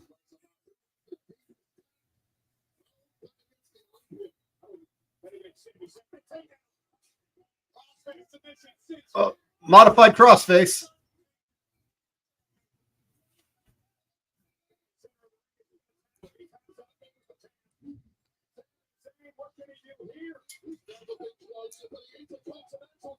We still have not seen Tozawa at ringside. Did not come out with Chad. Oh, Sammy reverses into a crossface of his own.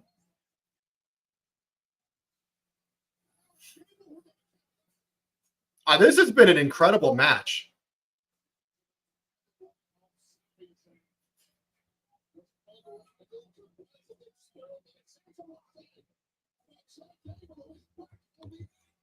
It did not say a specific time for Monday Raw. Okay. Yeah, I was just wondering about that, like how that was going to count down, if it was count down to some specific or, just a general countdown.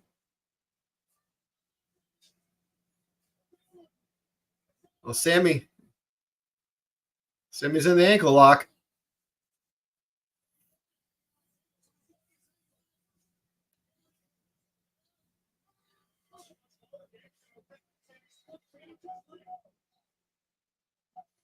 Come on, Sammy, get to the ropes.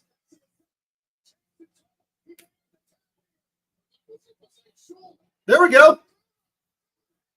Oh, almost. Almost.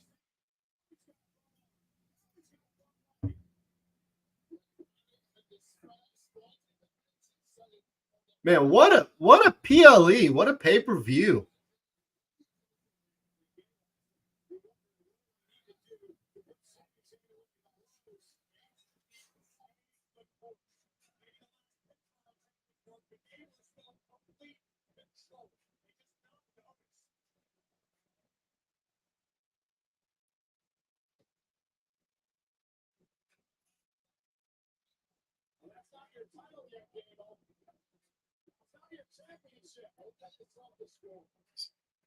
Is one of them going to take the belt from him?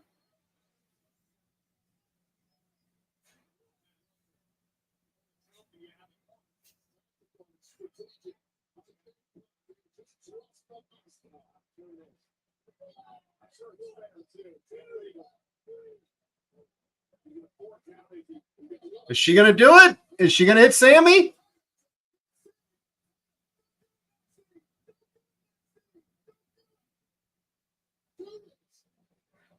Oh, nope. But does Otis?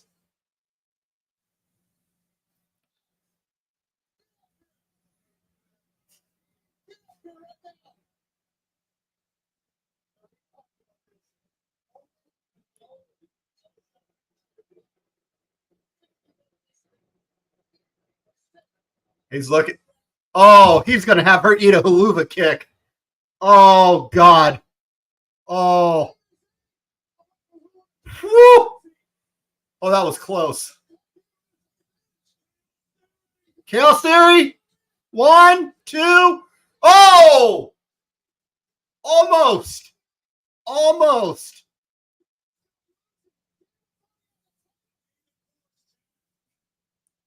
I thought for sure Sammy was going to have Maxine eat that haluva kick. He would have knocked her back to the U.S.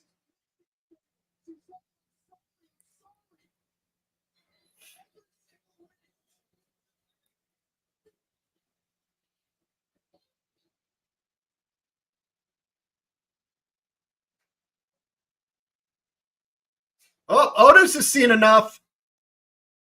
That pop for Otis. If he drops Chad Gable, oh, he pulled him in front of Sammy.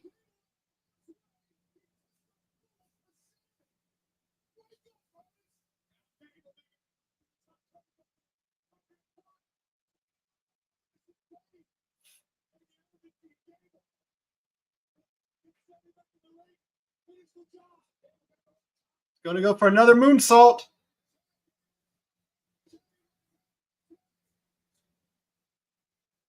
T-bone. Come on, Sammy. That's the first step. Come on, Sammy. Oh, damn, he rolled out.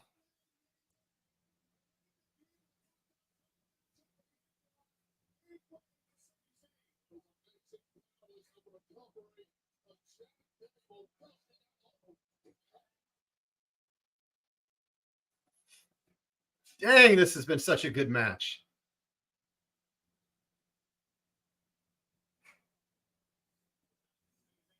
Reversal. Oh.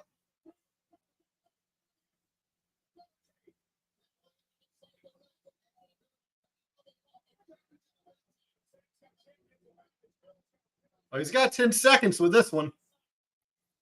Oh!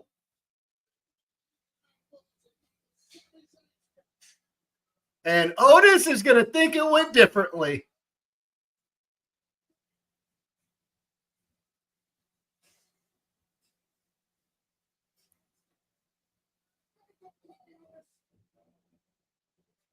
And that one was a legit accident. Oh, if he turns.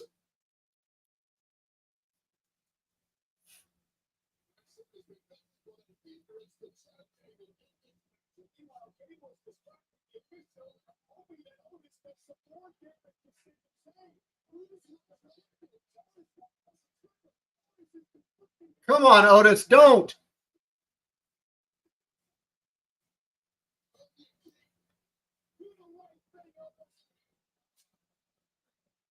Maxine is literally selling her ass off on the side.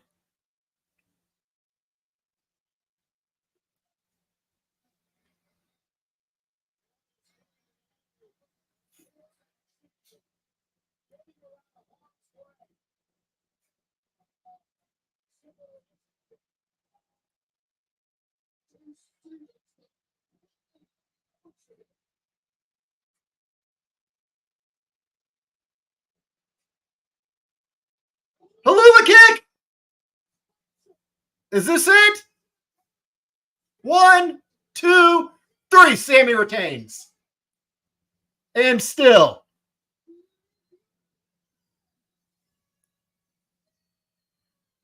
Monday night, I'm calling it right now.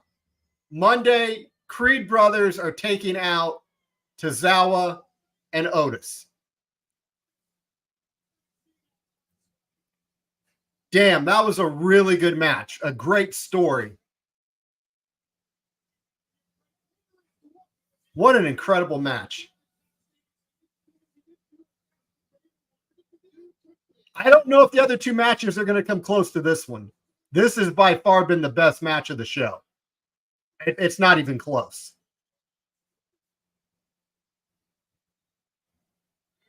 Yeah, for sure right here, I thought Sammy was going to knock the absolute mess right out of Maxine. Woo!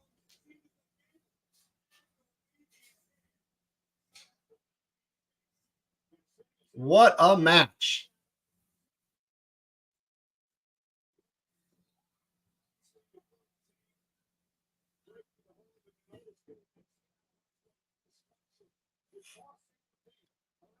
Big haluva kick right here.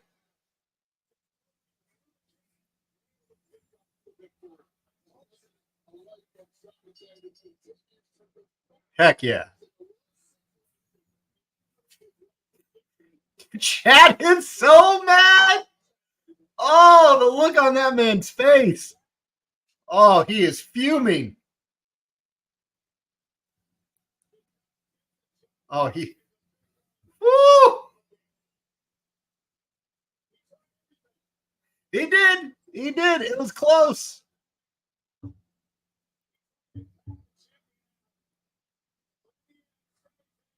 Unfortunately, I do think if these two meet again for the belt, I think Chad's going to get it. I think Chad will get the next one. Assuming they do another match. I don't know. Chad has like unlimited Intercontinental title matches.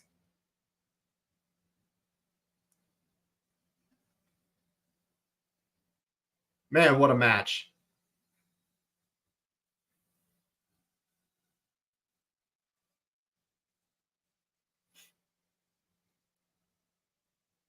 Woo. Man, that was great. And two more matches to go. We got two more. I don't know if anybody saw it earlier before we go out and drop some more videos here. Rock had went on social media and was hyping up WrestleMania 41, saying it's going to be the biggest.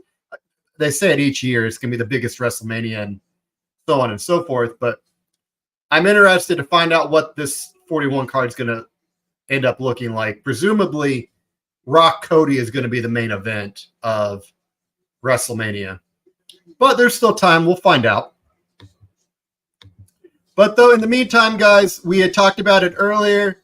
Just a quick reminder that we have launched a talent agency teaming up with two of the absolute best, Joe Knapp and Dan Kawa, Hat Trick Shenanigans Entertainment, where we're going to be able to help you book professional wrestlers for your upcoming conventions, independent wrestling shows, meet and greets, store appearances, public speaking, and more.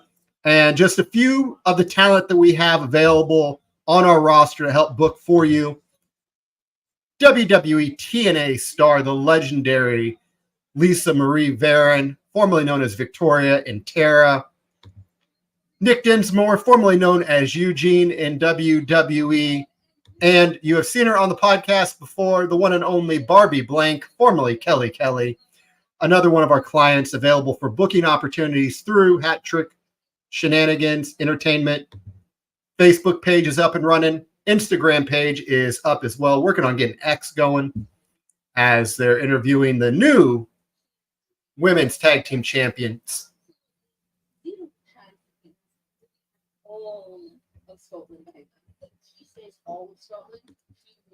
All of Scotland. And there was no way for letting her go. I think it's for like. Thank you guys so much. I'm still, like, I'll be honest, did not see them winning. Pleasantly surprised.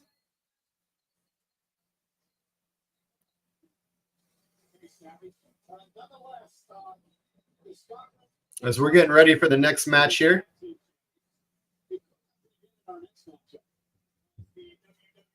Is the home team going 2-0? Piper Niven versus Bailey. Would not be surprised if Bailey lost. Bob saying hi to everybody. He likes the sweater. Don't you, buddy?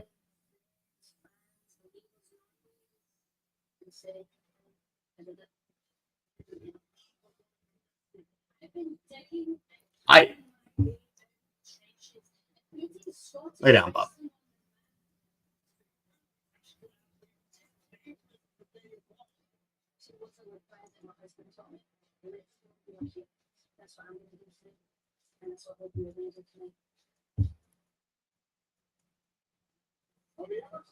The only way I don't see Piper winning this is if Chelsea inadvertently cost Piper the match.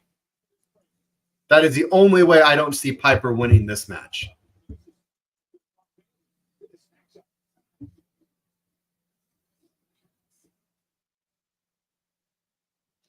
But we're going to another set of commercials here. Guys, in the meantime, while they're on commercial, we're going to play a couple clips here from prior episodes here. That's a good question. I'd have to think. I don't know. I feel like I have so much of my gear. Maybe the pink one with Dana Brooke. I think I don't know if I have that one, but we were told that right after we wore that like they didn't approve that gear for some reason. I don't know why, but it wasn't really that flashy anyway. But it was just something they just didn't like. So we were like, all right, cool. But like we literally just got it made and we were like, oh. So during the pandemic, that's when I started doing it, when TikTok became really popular with the dances. And my mom lived with me for a little while in my townhouse. And, you know, she was like obviously unemployed at the time because of COVID. So I would like throw my mom in a lot of these dances. So my mom just recently like actually said, she was like, oh my God, I can't believe I did these dances with you. She's like, I look terrible. How'd you make me do this? So I actually laughed because I would like force her to do them with me. So I'd say like those dances that I used to do, the ones that were really trendy, were a lot of fun. I did some multiple times, which like, I don't know. And some of them when I just watch, I'm just like, ooh, they're a little cringe, but I think it's funny. And I think people could relate to that as well. Cause like they may look at me and think that I'm more like serious and I'm not really like, you know, like one of those bookings that just kind of happened. And then, you know, we all, you know, put our creative minds together and, you know, kind of just added on different things from the worm to the, you know, to the Michael Jackson, to the, you know, to the dancing part of Too Cool. And, you know, we kind of just made it our own when we came out for the first time together and then, you know, tried something different at the end where, you know, usually you see a wrestler, they win, they raise their hand, the referee, boom, the music hits, they're out. And so we just, man, why don't we try something different? How about they raise their hand, they go to raise their hand, but we turn that whole place into a nightclub, you know, have the lights dimmed down from fireworks go and then we just bust a move. Let's just, you know, try something together. Well, we don't dance. Well, we can just try it and see if it works. And by the time we tried it, you already know, Too Cool with Rikishi's with Roman and, you know, the Usos and now Solo Sikoa and, you know, a few other family members that has yet to join the crew. I think for me, I'd have to say the Bloodline era is probably the, you know, best era in this family moving forward, you know, and, you know, because of just how the times have changed, you know, and, you know, what the kids have done to be able to, you know, I love it that we have our Polynesian people out front and center and we're not that, you know, stigma of, you know, being animals. Like we got college educated kids in the front line, you know, kids that can speak, kids that, you know, we do wear shoes, you know, our ways of our cultures of wanting to be the best.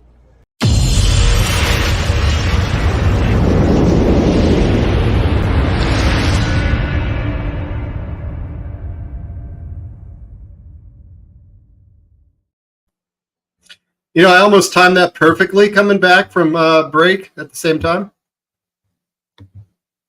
Hey, Charlie, what's going on? Welcome in. Happy to have you here with us.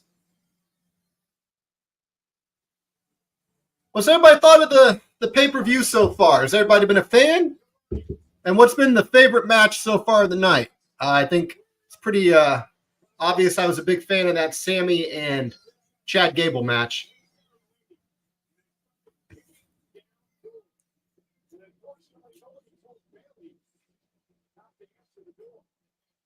Also, again, guys, friendly reminder, if you've not already, please do hit that like button.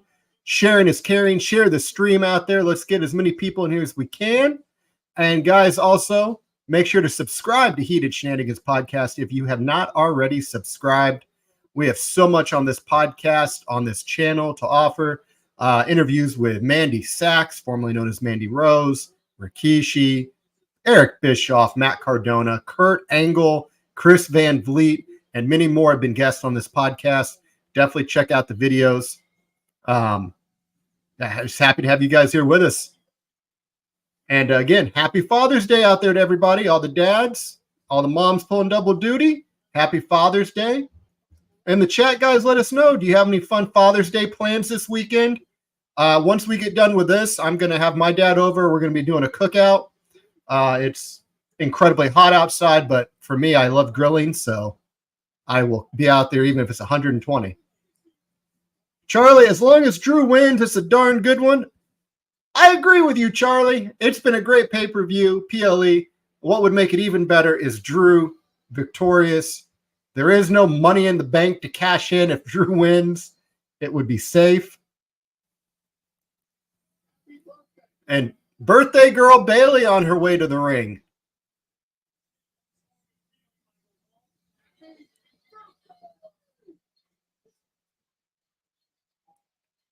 I honestly think the only way Bailey wins this is with some type of a botched interference from Chelsea.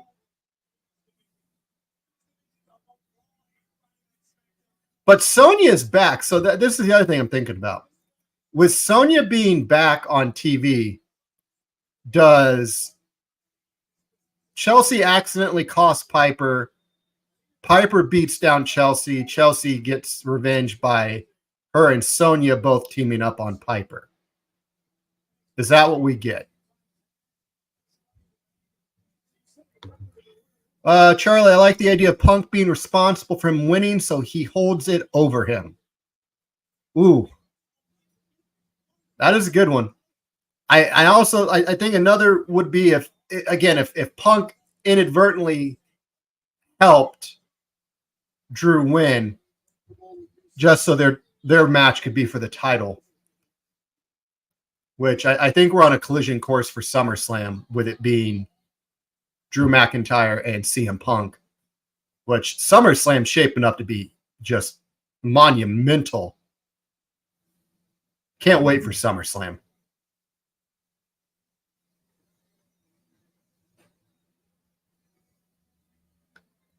I could see this match. I don't see this match going too long, though. We've got about an hour left of this event, give or take.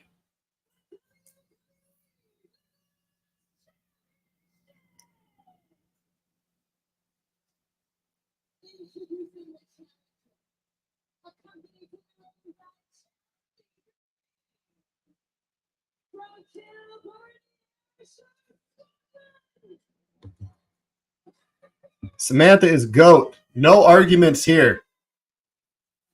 In agreement.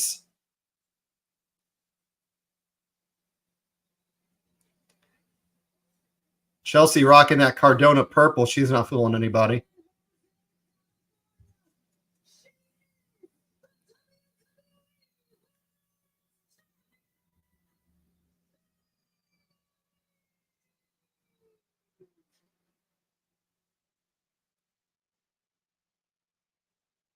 No reaction to Bailey there. No deafening cheer. Also no deafening boo. Got little Nate as the ref.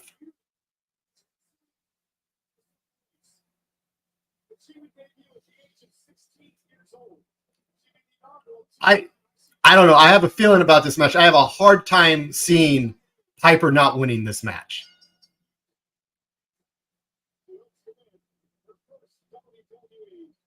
I want Piper to win this. I love Bailey. Bailey's earned this opportunity to be at the top of the mountain for the women's division. But damn, it's hard to cheer against Piper. Overcoming that horrendous gimmick is Dewdrop. Charlie, they'll be singing soon. Yeah. The crowd, though, has been phenomenal for this event. Absolutely love it. Been so passionate throughout the entire show.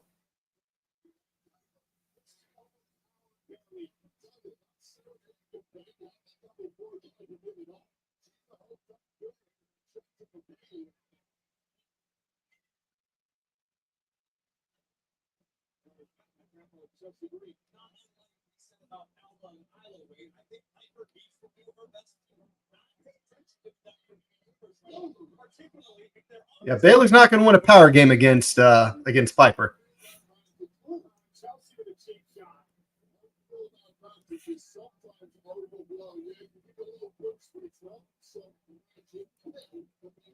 We've seen a lot of slaps on this event so far, but none hitting harder than Mama Rhodes in that first match. Knocked a mess right out of AJ Styles.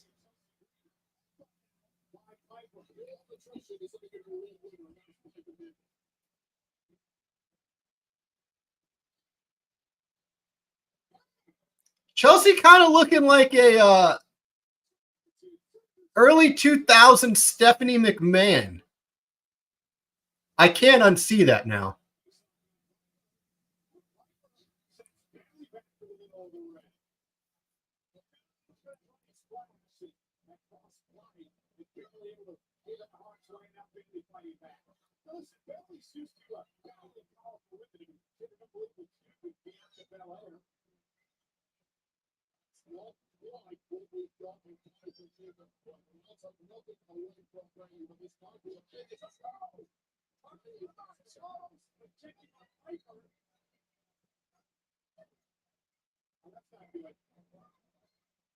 Is he going to throw her out? She put her hands on the official. And Chelsea's out.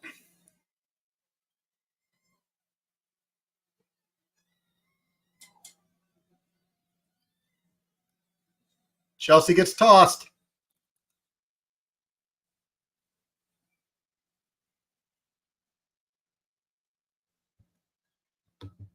Oh, that's a great question. Do you have a favorite ref? I am very partial to Charles Robinson, though I would have to say Nick Patrick's selling is second to none. Nobody sold as a referee better than Nick Patrick. He always oversold. I did like the late Randy Anderson, was another phenomenal referee. Earl Hebner's like the Mount Rushmore. That's the George Washington of professional wrestling referees. But I think of all time, I got to go with Little Nate. I think he's always been my favorite. What about you guys? Who's been your favorite referee in the history of professional wrestling? That's a great question.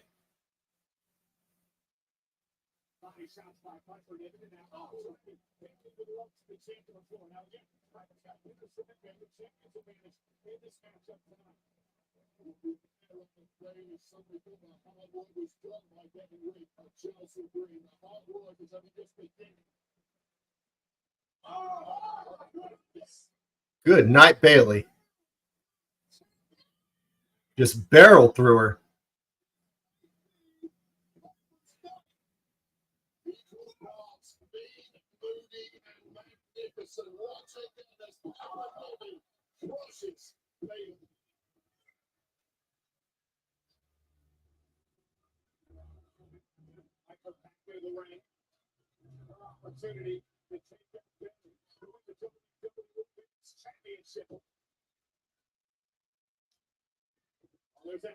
Oh, big senton.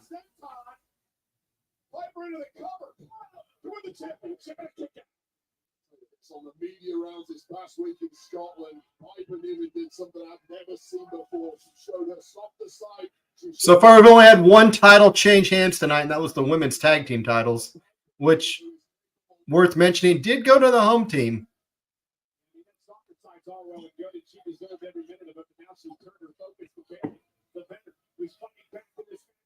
Oh, big headbutt.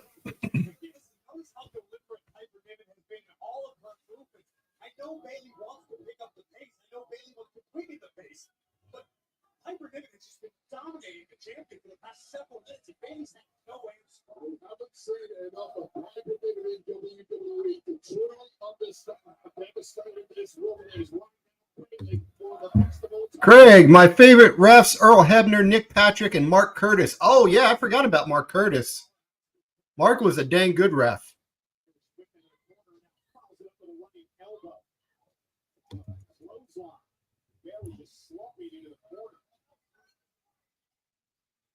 Mike Chioda would probably be in there as well. I forgot about Mike Chioda.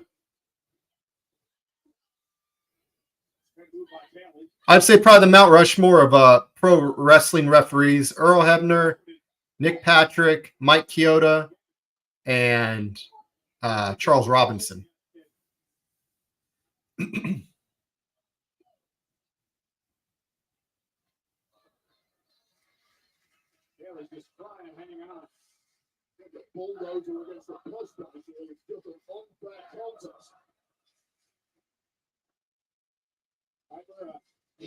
Oh, crowd unsurprisingly big behind Piper Niven.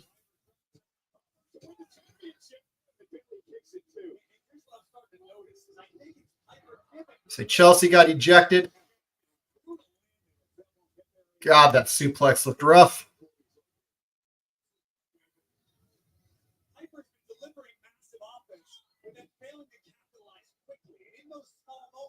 Bailey, the champion, is able to recover just enough to take the next punch.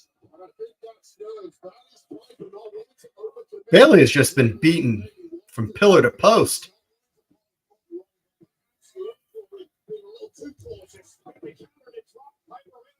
That was rough. Mike Sparks was a good referee. I'm not familiar with Mike Sparks. Craig, where was he refereeing at?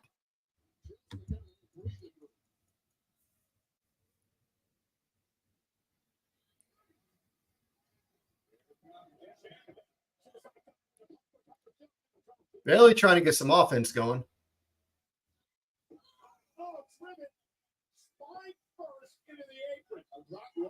Might be the most crucial move of the entire match thus far for Piper Niven. Just when the tables looked like they were turning, that's when he challenged. Yeah, Bailey's not been able to get anything going.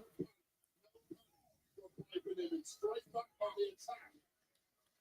Bailey turned into the corner by Piper. Piper's been absolutely perfect. He was in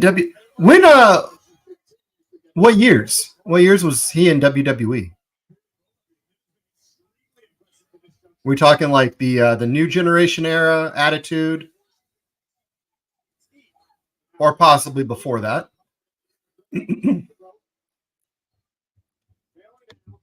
Charlie, early 2000s. Okay.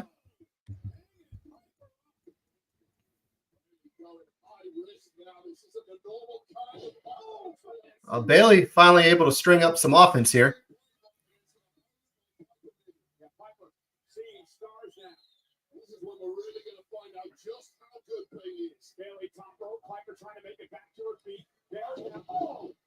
Bailey working over that back.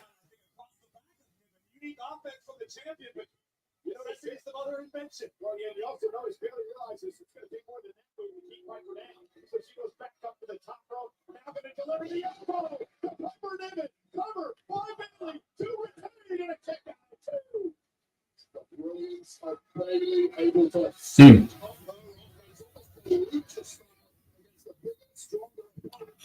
Yeah, I'm kind of seeing why the I Quit match opened this show.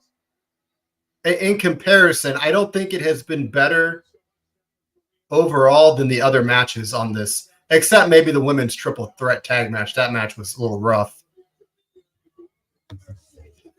Missing Pat McAfee on this. Him and Cole are absolutely hilarious. Yeah, I was talking about that earlier, actually. I noticed that Pat wasn't on the call for this. They've got Barrett, Cole, and Graves, which that's a good combination, but I miss Pat's energy. Like, could you imagine Pat McAfee's energy with this crowd doing color commentary during this? It'd be outstanding.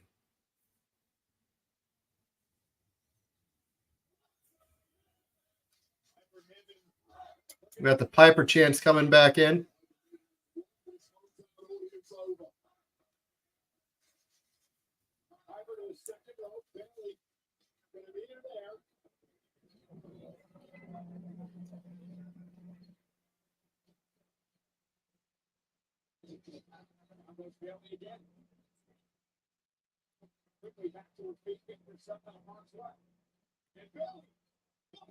Oh, that might be it. If Bailey can get the cover. Super Bailey to belly. Chelsea with a mask. Oh, this is great.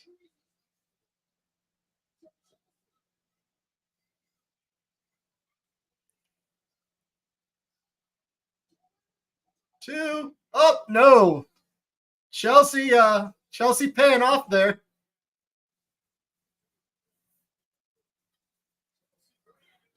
And down goes Chelsea. Well, not Chelsea. We don't know who's under that mask.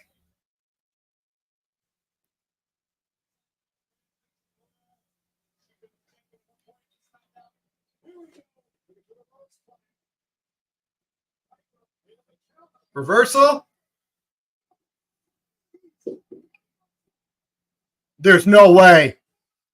Oh, so close. Oh, that might have been the closest she's going to get.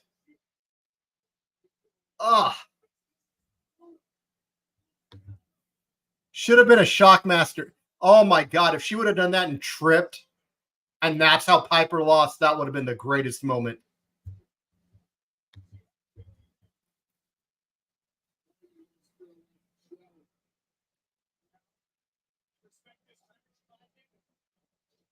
Oh, knees.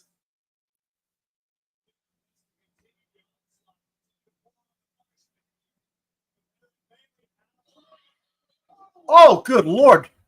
Big black hole slam. I like the nod to Abyss there on commentary.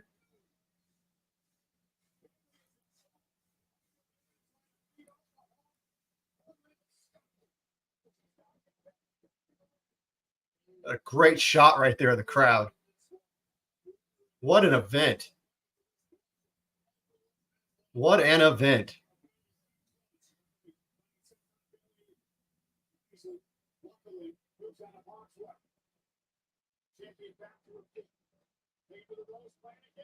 Nope. Good God, what a headbutt.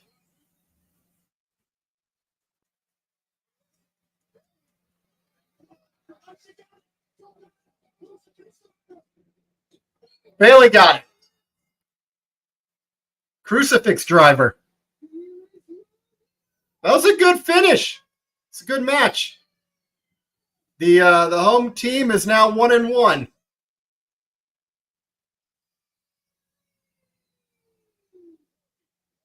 Great match.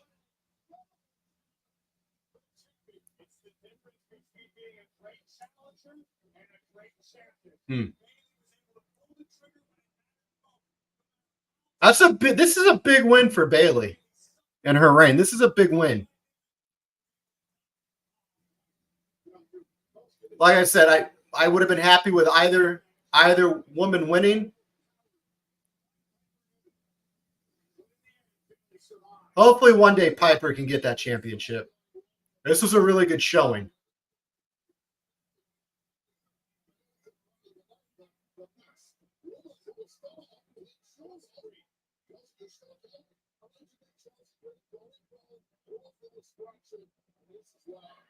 I thought Piper had it here with that. That was so sick. But we've only got one match left, and it is the match. Drew McIntyre versus Damian Priest for the World Championship.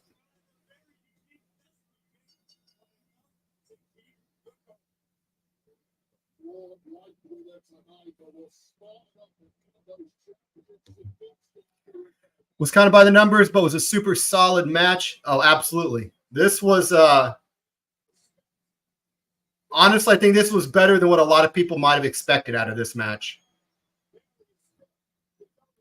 But Bailey is still the champ. We've only had one title change hands, but we've got one more title match to go. As we got a commercial for Speed. But we'll take this moment right here towards the right before the main event, guys.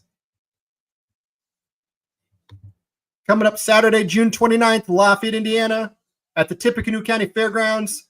Heated Shenanigans Podcast proudly presents Every Child Wins, our benefit wrestling show for Juvenile Diabetes Research Foundation, now known as TD1. and Muscular Dystrophy Association, headlined by four of the biggest names in ECW history: the franchise Shane Douglas, the Sandman, the Queen of Extreme Francine, and the one true manager of champions, Mr. Bill Alfonso, along with six of the biggest matches ever assembled in the city of Lafayette's rich history of professional wrestling. Guys, come on out. And again, huge thank you to the sponsors that is making this event happen: Hampton Inn, Hooters, Executive Cuts Barbershop, Infinity Toys, Healthies, Lafayette Aviators, American Porkers, Meyer, Big League Sports Bar, Tier 1 Games, Top Rope Baking LLC, Purdue West Coast Swing, Evil Genius Tattoo Club, and Lafayette Roller Derby. Really appreciate everybody coming together and helping making this event possible. It means a great deal to us, more than you'll ever know. And for ticket information, that can be found on Every Child Wins Facebook event page. Just go there and has the ticket information. If for some reason you can't find it there, on Heated Shenanigans Podcast Facebook page, we have that information available for you on how to get tickets to this event. They are going quick, especially first row. First row is about 90% sold out, guys. So if you're going to come to this, which you should, I would act now so you don't miss this opportunity.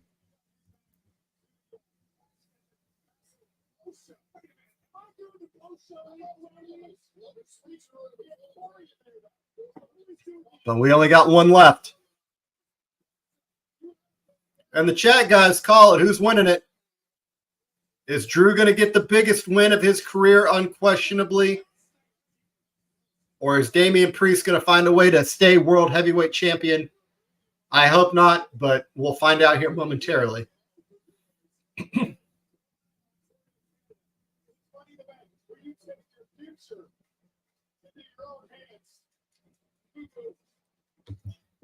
Charlie's rolling with Drew.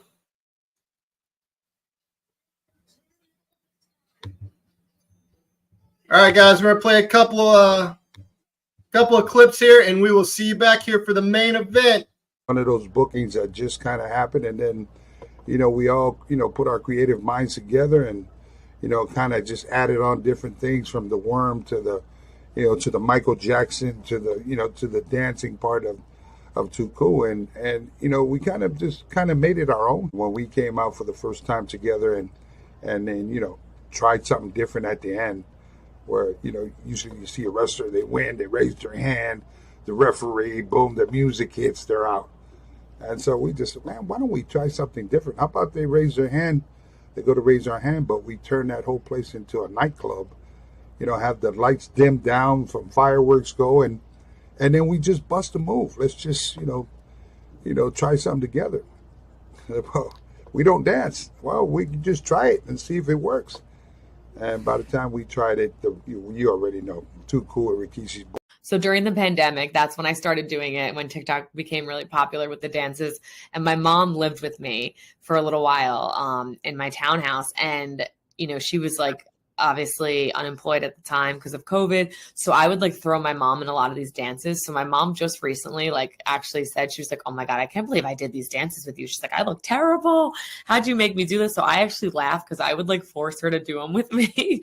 So I'd say those dances that I used to do, the ones that were really trendy, were a lot of fun. I did them I did some multiple times, which I don't know. And some of them, when I just watch, I'm just ooh, they're a little cringe, but I think it's funny. And I think people could relate to that as well, because they may look at me and think that I'm more serious, and I'm not really that's a good question. Ooh, I'd have to think.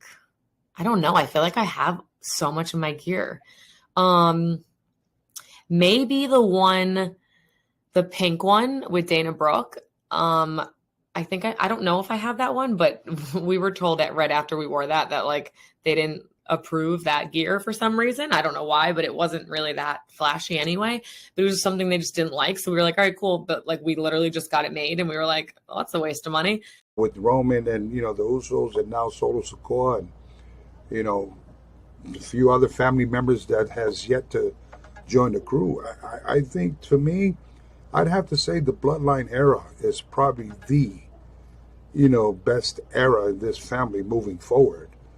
And, because of just how the times have changed, and what the kids have done to be able to. I love it that we have our Polynesian people out front and center, and we're not that stigma of being animals. Like, we got college educated kids in the front line, kids that can speak, kids that we do wear shoes, our ways of our cultures of wanting to be the best.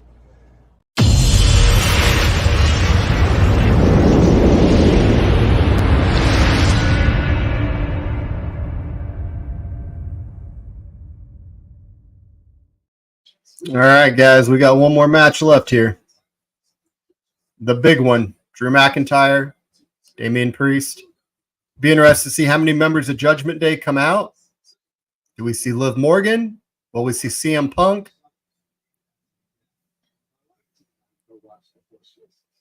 I think we're in for an interesting finish to Clash at the Castle.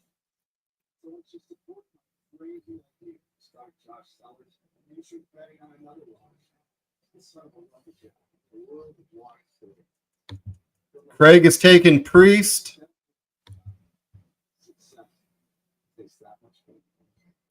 I don't know what you do with Drew. I don't know what happens with Drew if he does not win this match.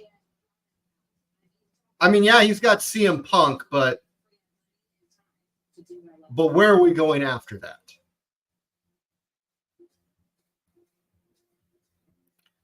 That is a big hit if he doesn't win this match.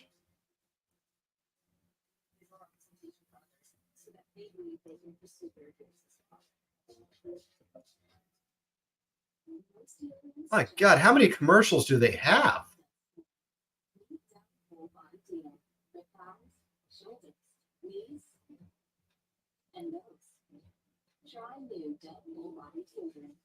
Goodness.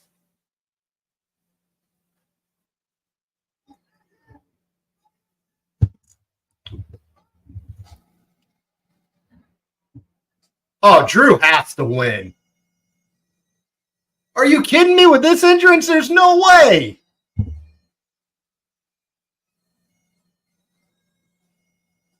I hope he dusts off Broken Dreams for this.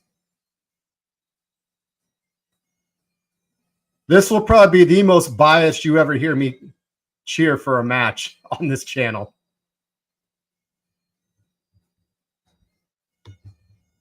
They played Broken Dreams during the commercials here in Canada. Gotta be Drew. I hope so.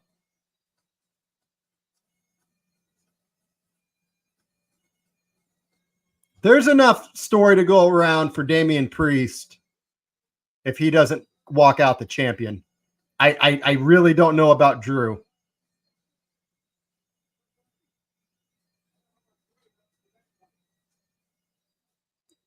God, please let Drew win this.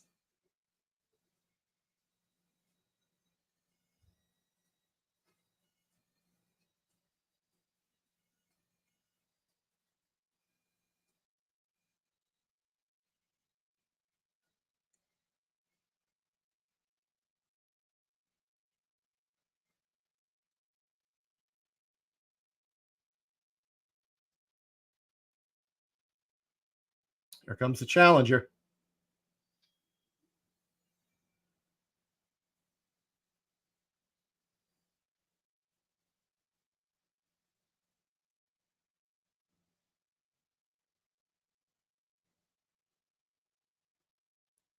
Turned it up a little bit. I want to hear this pop.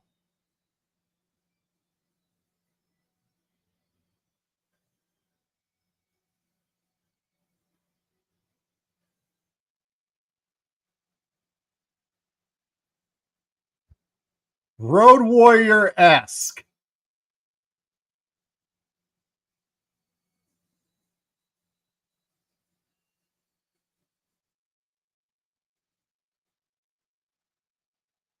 My God.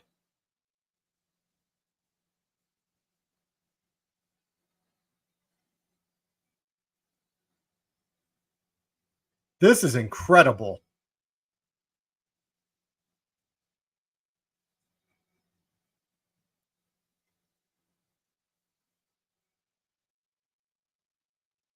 Imagine how loud they're going to be if he wins.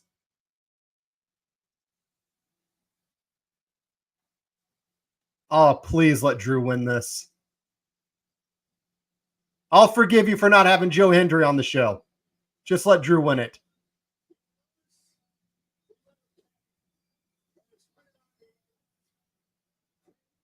Wow.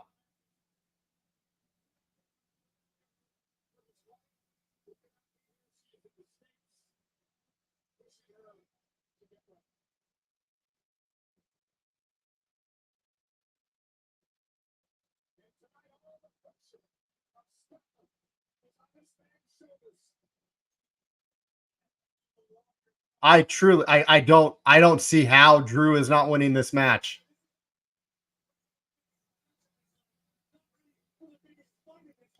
He deserves this pop. He deserves this opportunity.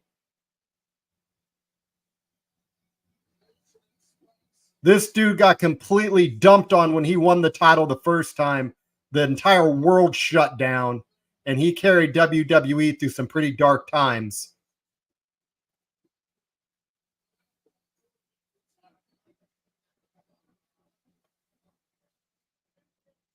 I don't want this Temu version of The Undertaker to win. 2-minute squash match. I'm here for it.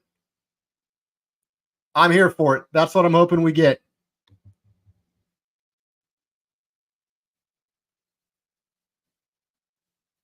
I'm hoping a Claymore and a quick pin. We can spend the next half hour celebrating.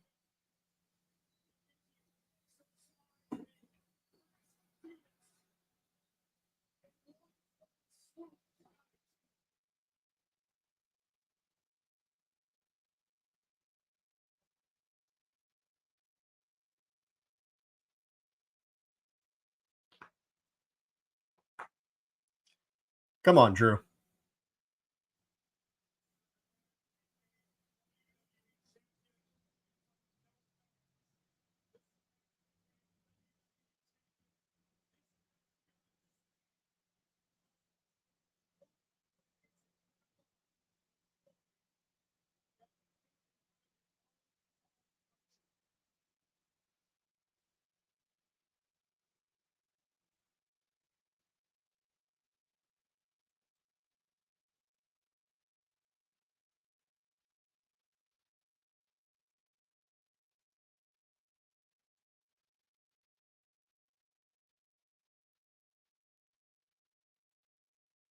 They're serenading him.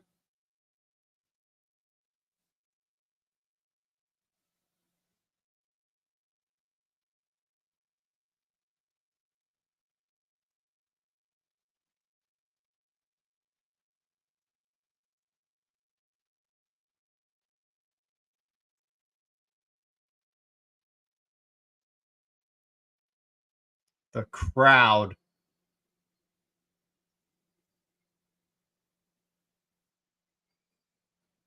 Remarkable.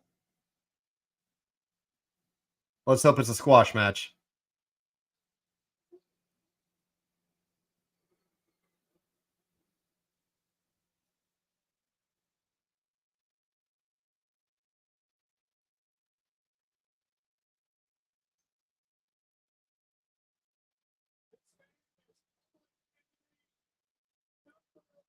How many members of Judgment Day are we going to see? We know we're not seeing Rhea. Drew comes out, appears to be alone.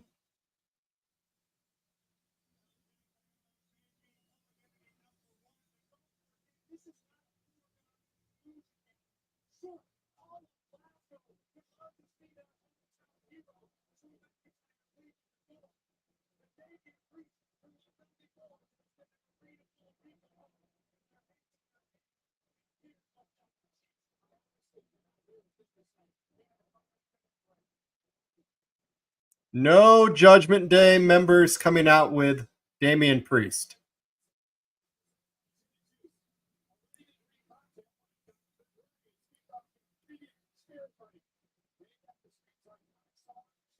And I don't think if there's any interference, there's not a long list of people wanting to come out to help Drew.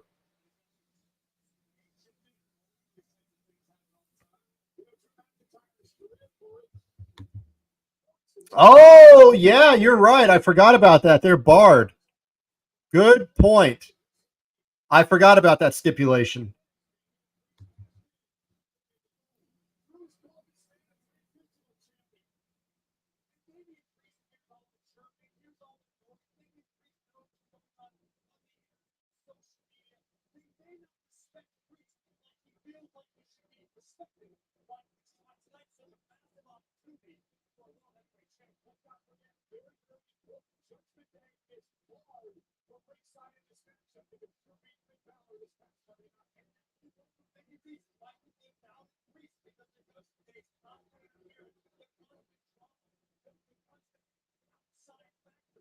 I truly, truly hope Damian Priest loses this match.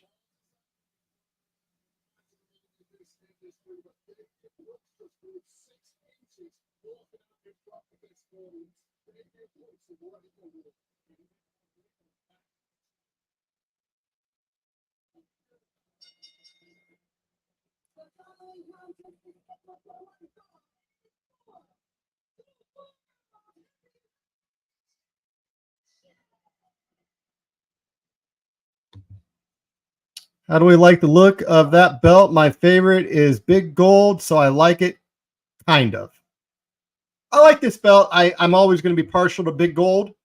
I always thought that was a perfect representation of the WCW lineage. Even though that early 90s WCW title that Ron Simmons won, I was a big fan of that design. But big gold has got a special place in my heart. The lineage, the history, it's hard to not have that as one of the best looking belt designs of all time. Also, a second favorite for me would be the WCW television title. I just always liked the look of that belt for some reason.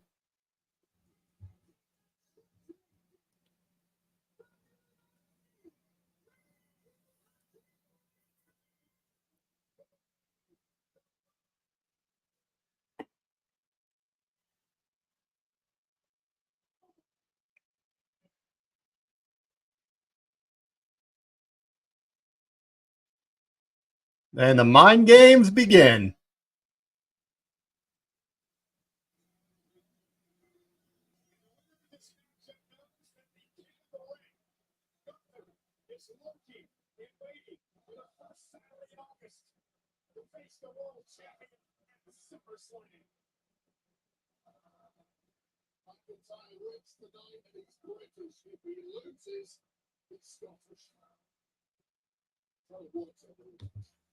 That's a simple but cool design.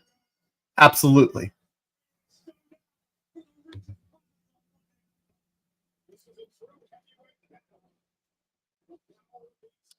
Gunther awaits the winner of this match.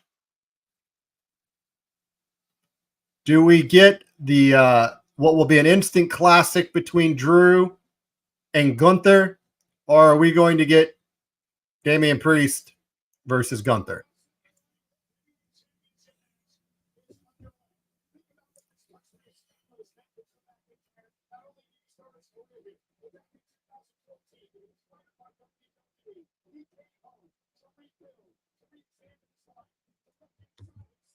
Why not Gunther Cody? That's an interesting take because they have not said for sure that Gunther is locked into Raw, at least not that I have heard. Part of me thinks that at SummerSlam it's going to be Orton and Cody. You could make the argument that Solo and Cody is SummerSlam bound.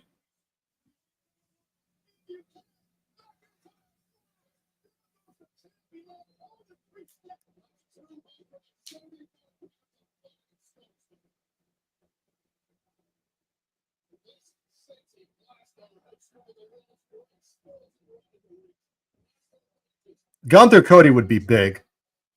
My only thing is I don't want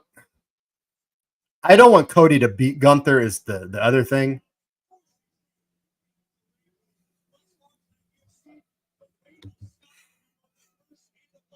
Maybe DiBiase will get out of jail and make it a triple threat. Maybe. Might get a nice legacy reunion.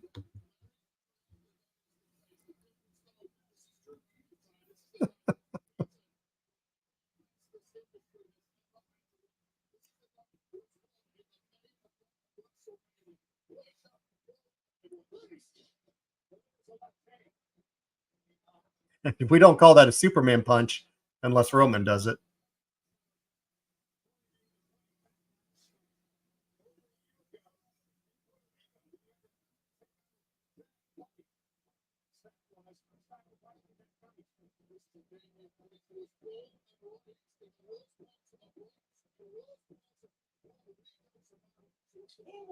Now that's a chop.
Damian Priest with an elbow.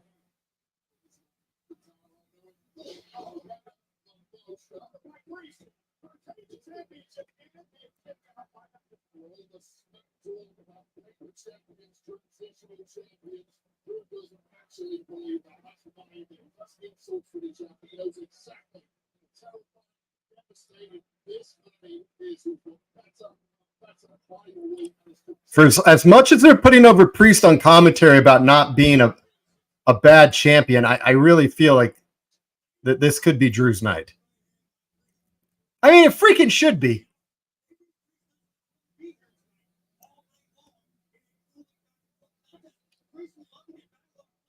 I seriously thought Drew was about to bust out a moonsault.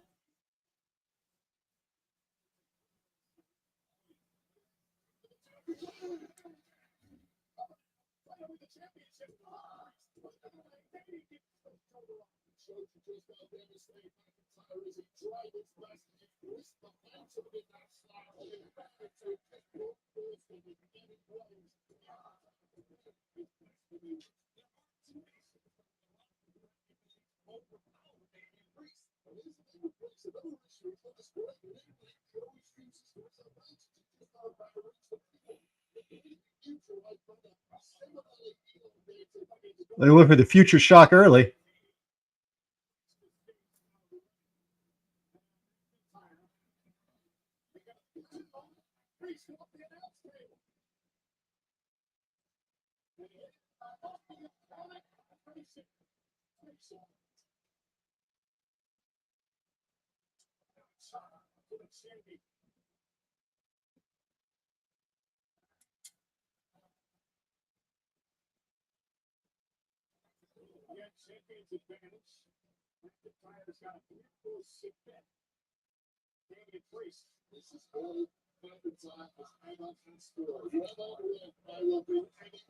I do love those chants. Oh, I missed the kiss.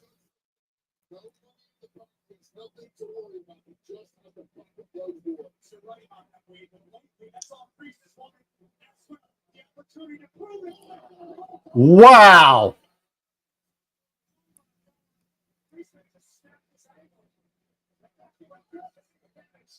Hope he's okay. Keep kicking.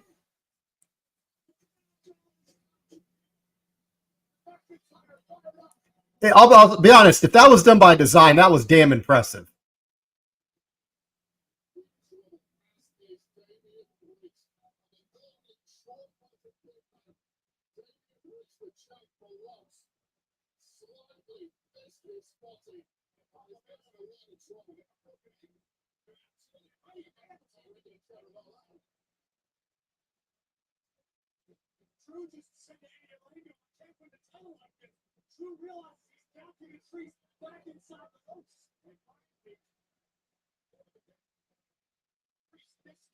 Man, if that was planned, kudos to both of them because that was good.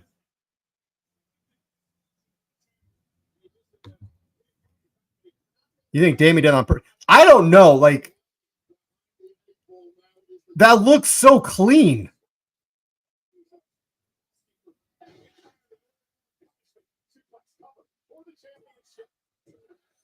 I don't know. Like, if that was an accident, I feel like the referee would have had a much different. The shoulder, like, had to have been. Mick Foley ripped his ear off. Would have been bad. I'm thinking that was planned, and if so, like that was pretty damn impressive. Because like the timing to get that and then to not like completely miss it and spike yourself. I also don't think they would have reshown it if it was an actual mess up.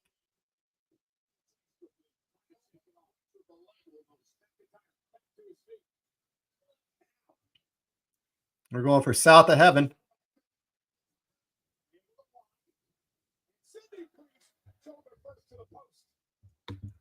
The straps are down. Future shock. Fast count him.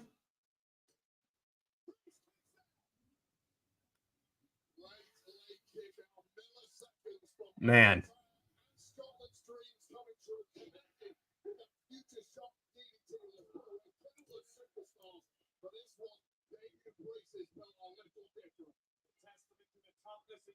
I feel if Drew does not win this, like when he goes eventually against CM Punk, he's just going to obliterate CM Punk.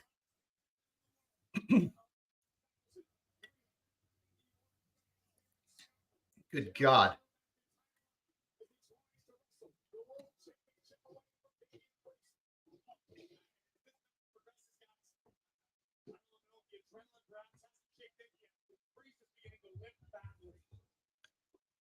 I would hope he's limping. He almost completely dislocated his ankle and knee.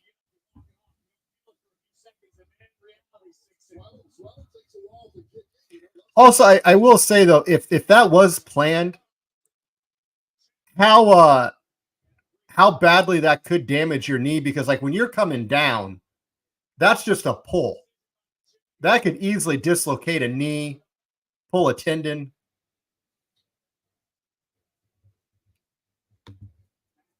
Hearing that crowd with cult of personality would be incredible, though.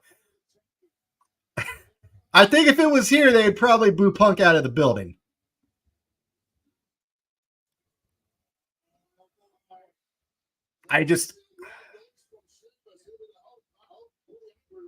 Uh-oh.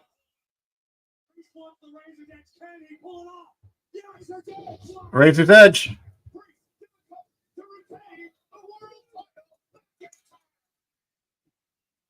Well, Scott Hall wouldn't have let somebody kick out of that.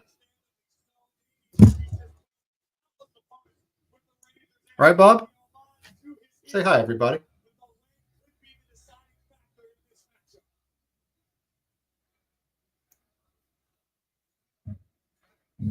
You have got fur literally all over my sweater.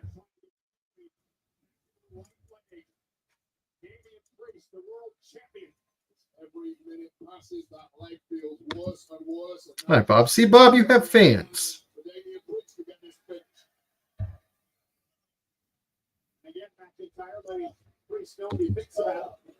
He literally just plopped down in my lap.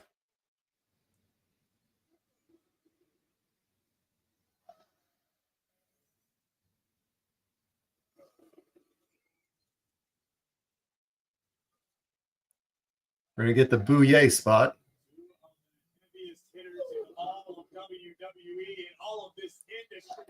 Good Lord.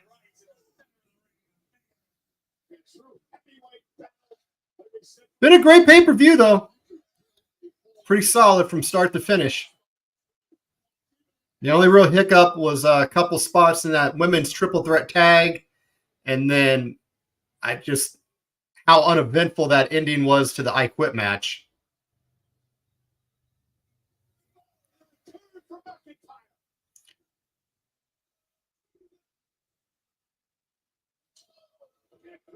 You got to think one of these is going to be a Glasgow kiss. And Priest walks forward. Kick to the midsection. And another kick. And here comes Priest. Fire all cylinders now. Oh, there it is. Oh, Priest answers. And answers again. Stubborn refusal to go down. Money in the Bank is 2 hours from home. I hope that crowd is wild too. I hope so too. A good crowd does make a better event. This crowd's been phenomenal. Puerto Rico was great. France was amazing. I don't have any reason to believe Canada won't be any different.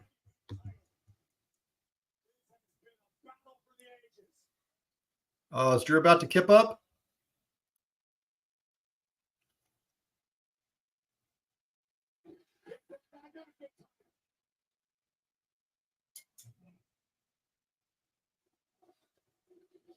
Feel that, gentlemen? Drew McIntyre certainly does. He's tucked into it and You're excited for the play. I want to be in Priest. Roll that. It may not be an exciting decision, but it will be a chance to. God, another Glasgow kiss. Oh, Claymore.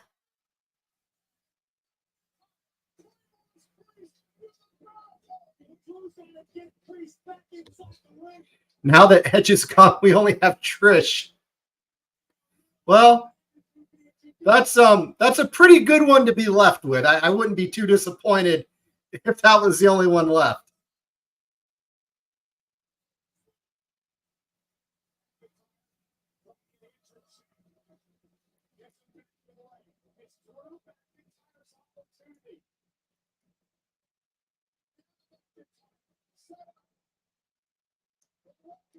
Are we going to get it?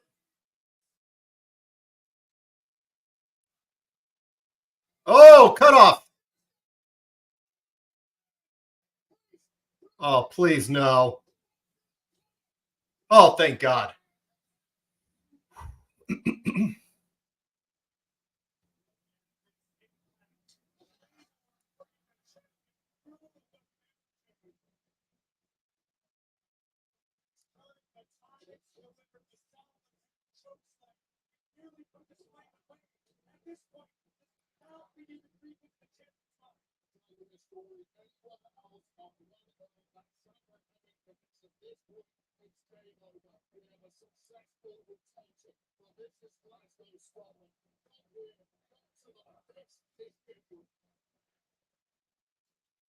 Got a "This is awesome" chant. This has been awesome.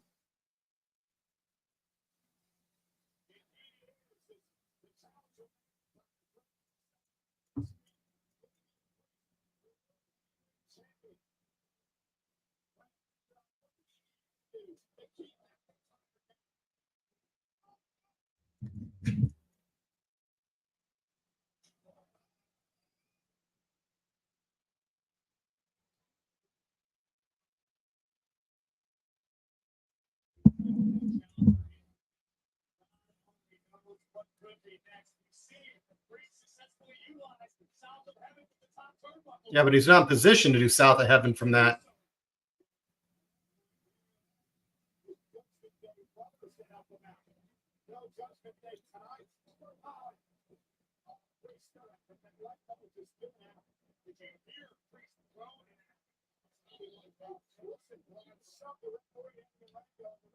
Pie faces the ref. Are we in a power bomb?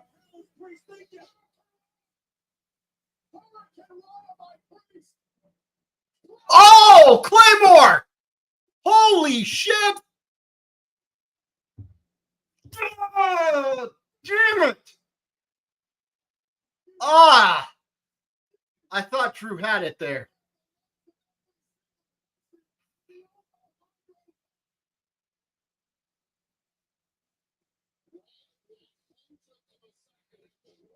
Almost. So close. Oh.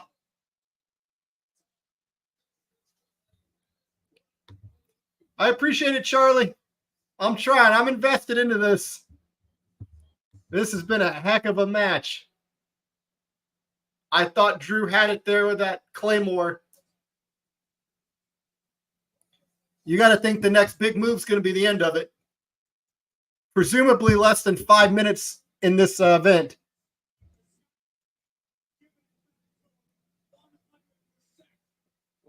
Come on, Drew.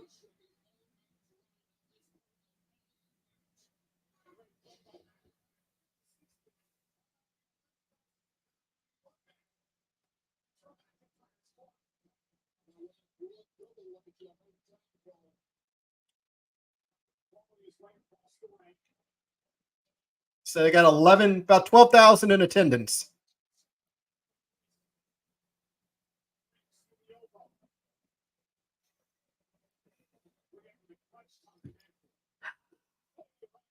Oh, there goes the ref.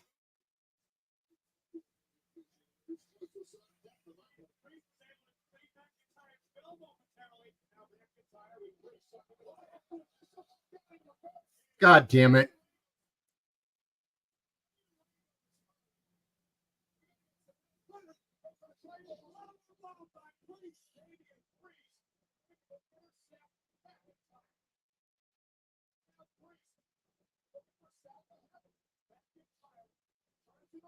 Play more?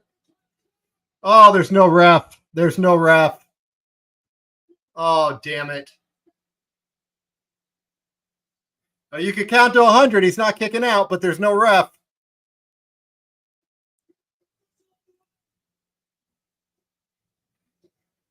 Oh, it's Punk. It's Punk.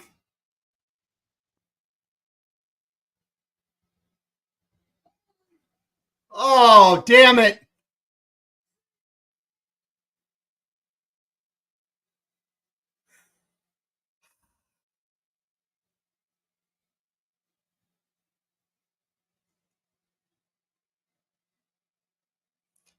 This makes no sense.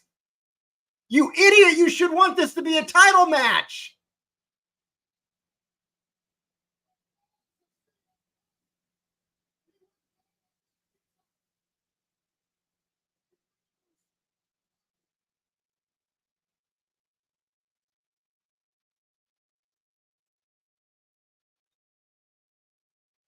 God damn it.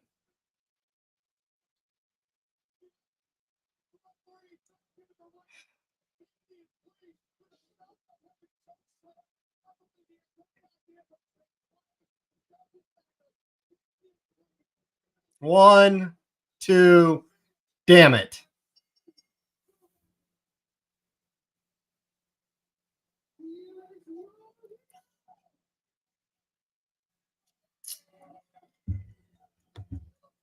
Yeah, Mike, that pretty much sums it up. That is immensely stupid. Ah.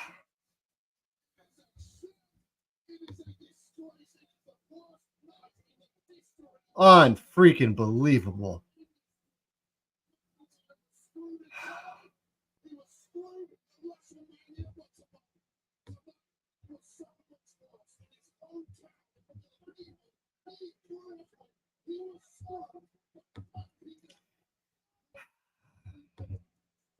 Doofus son-in-law.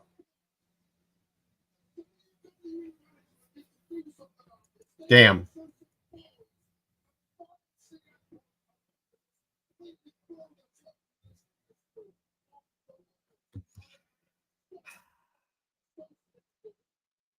Unless we get something big, guys, I think this might be it. An unfortunate way. 1 and 2 is the home team.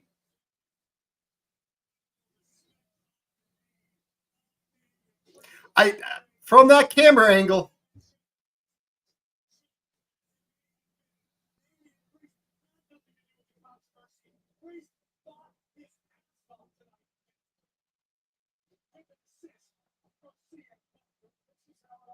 I'm beginning to think CM Punk's a member of Judgment Day. This was so stupid. From a psychology standpoint, this was so dumb.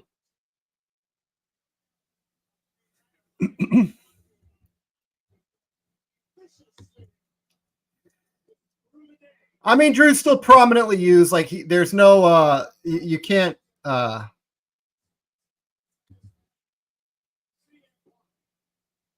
you can't take that away from him.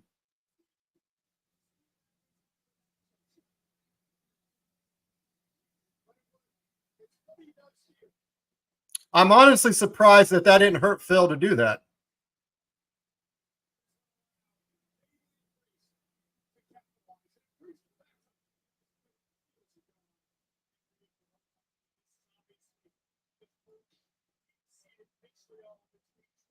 Damn. Well, I can only hope Gunther beats the living shit out of Damian Priest at SummerSlam.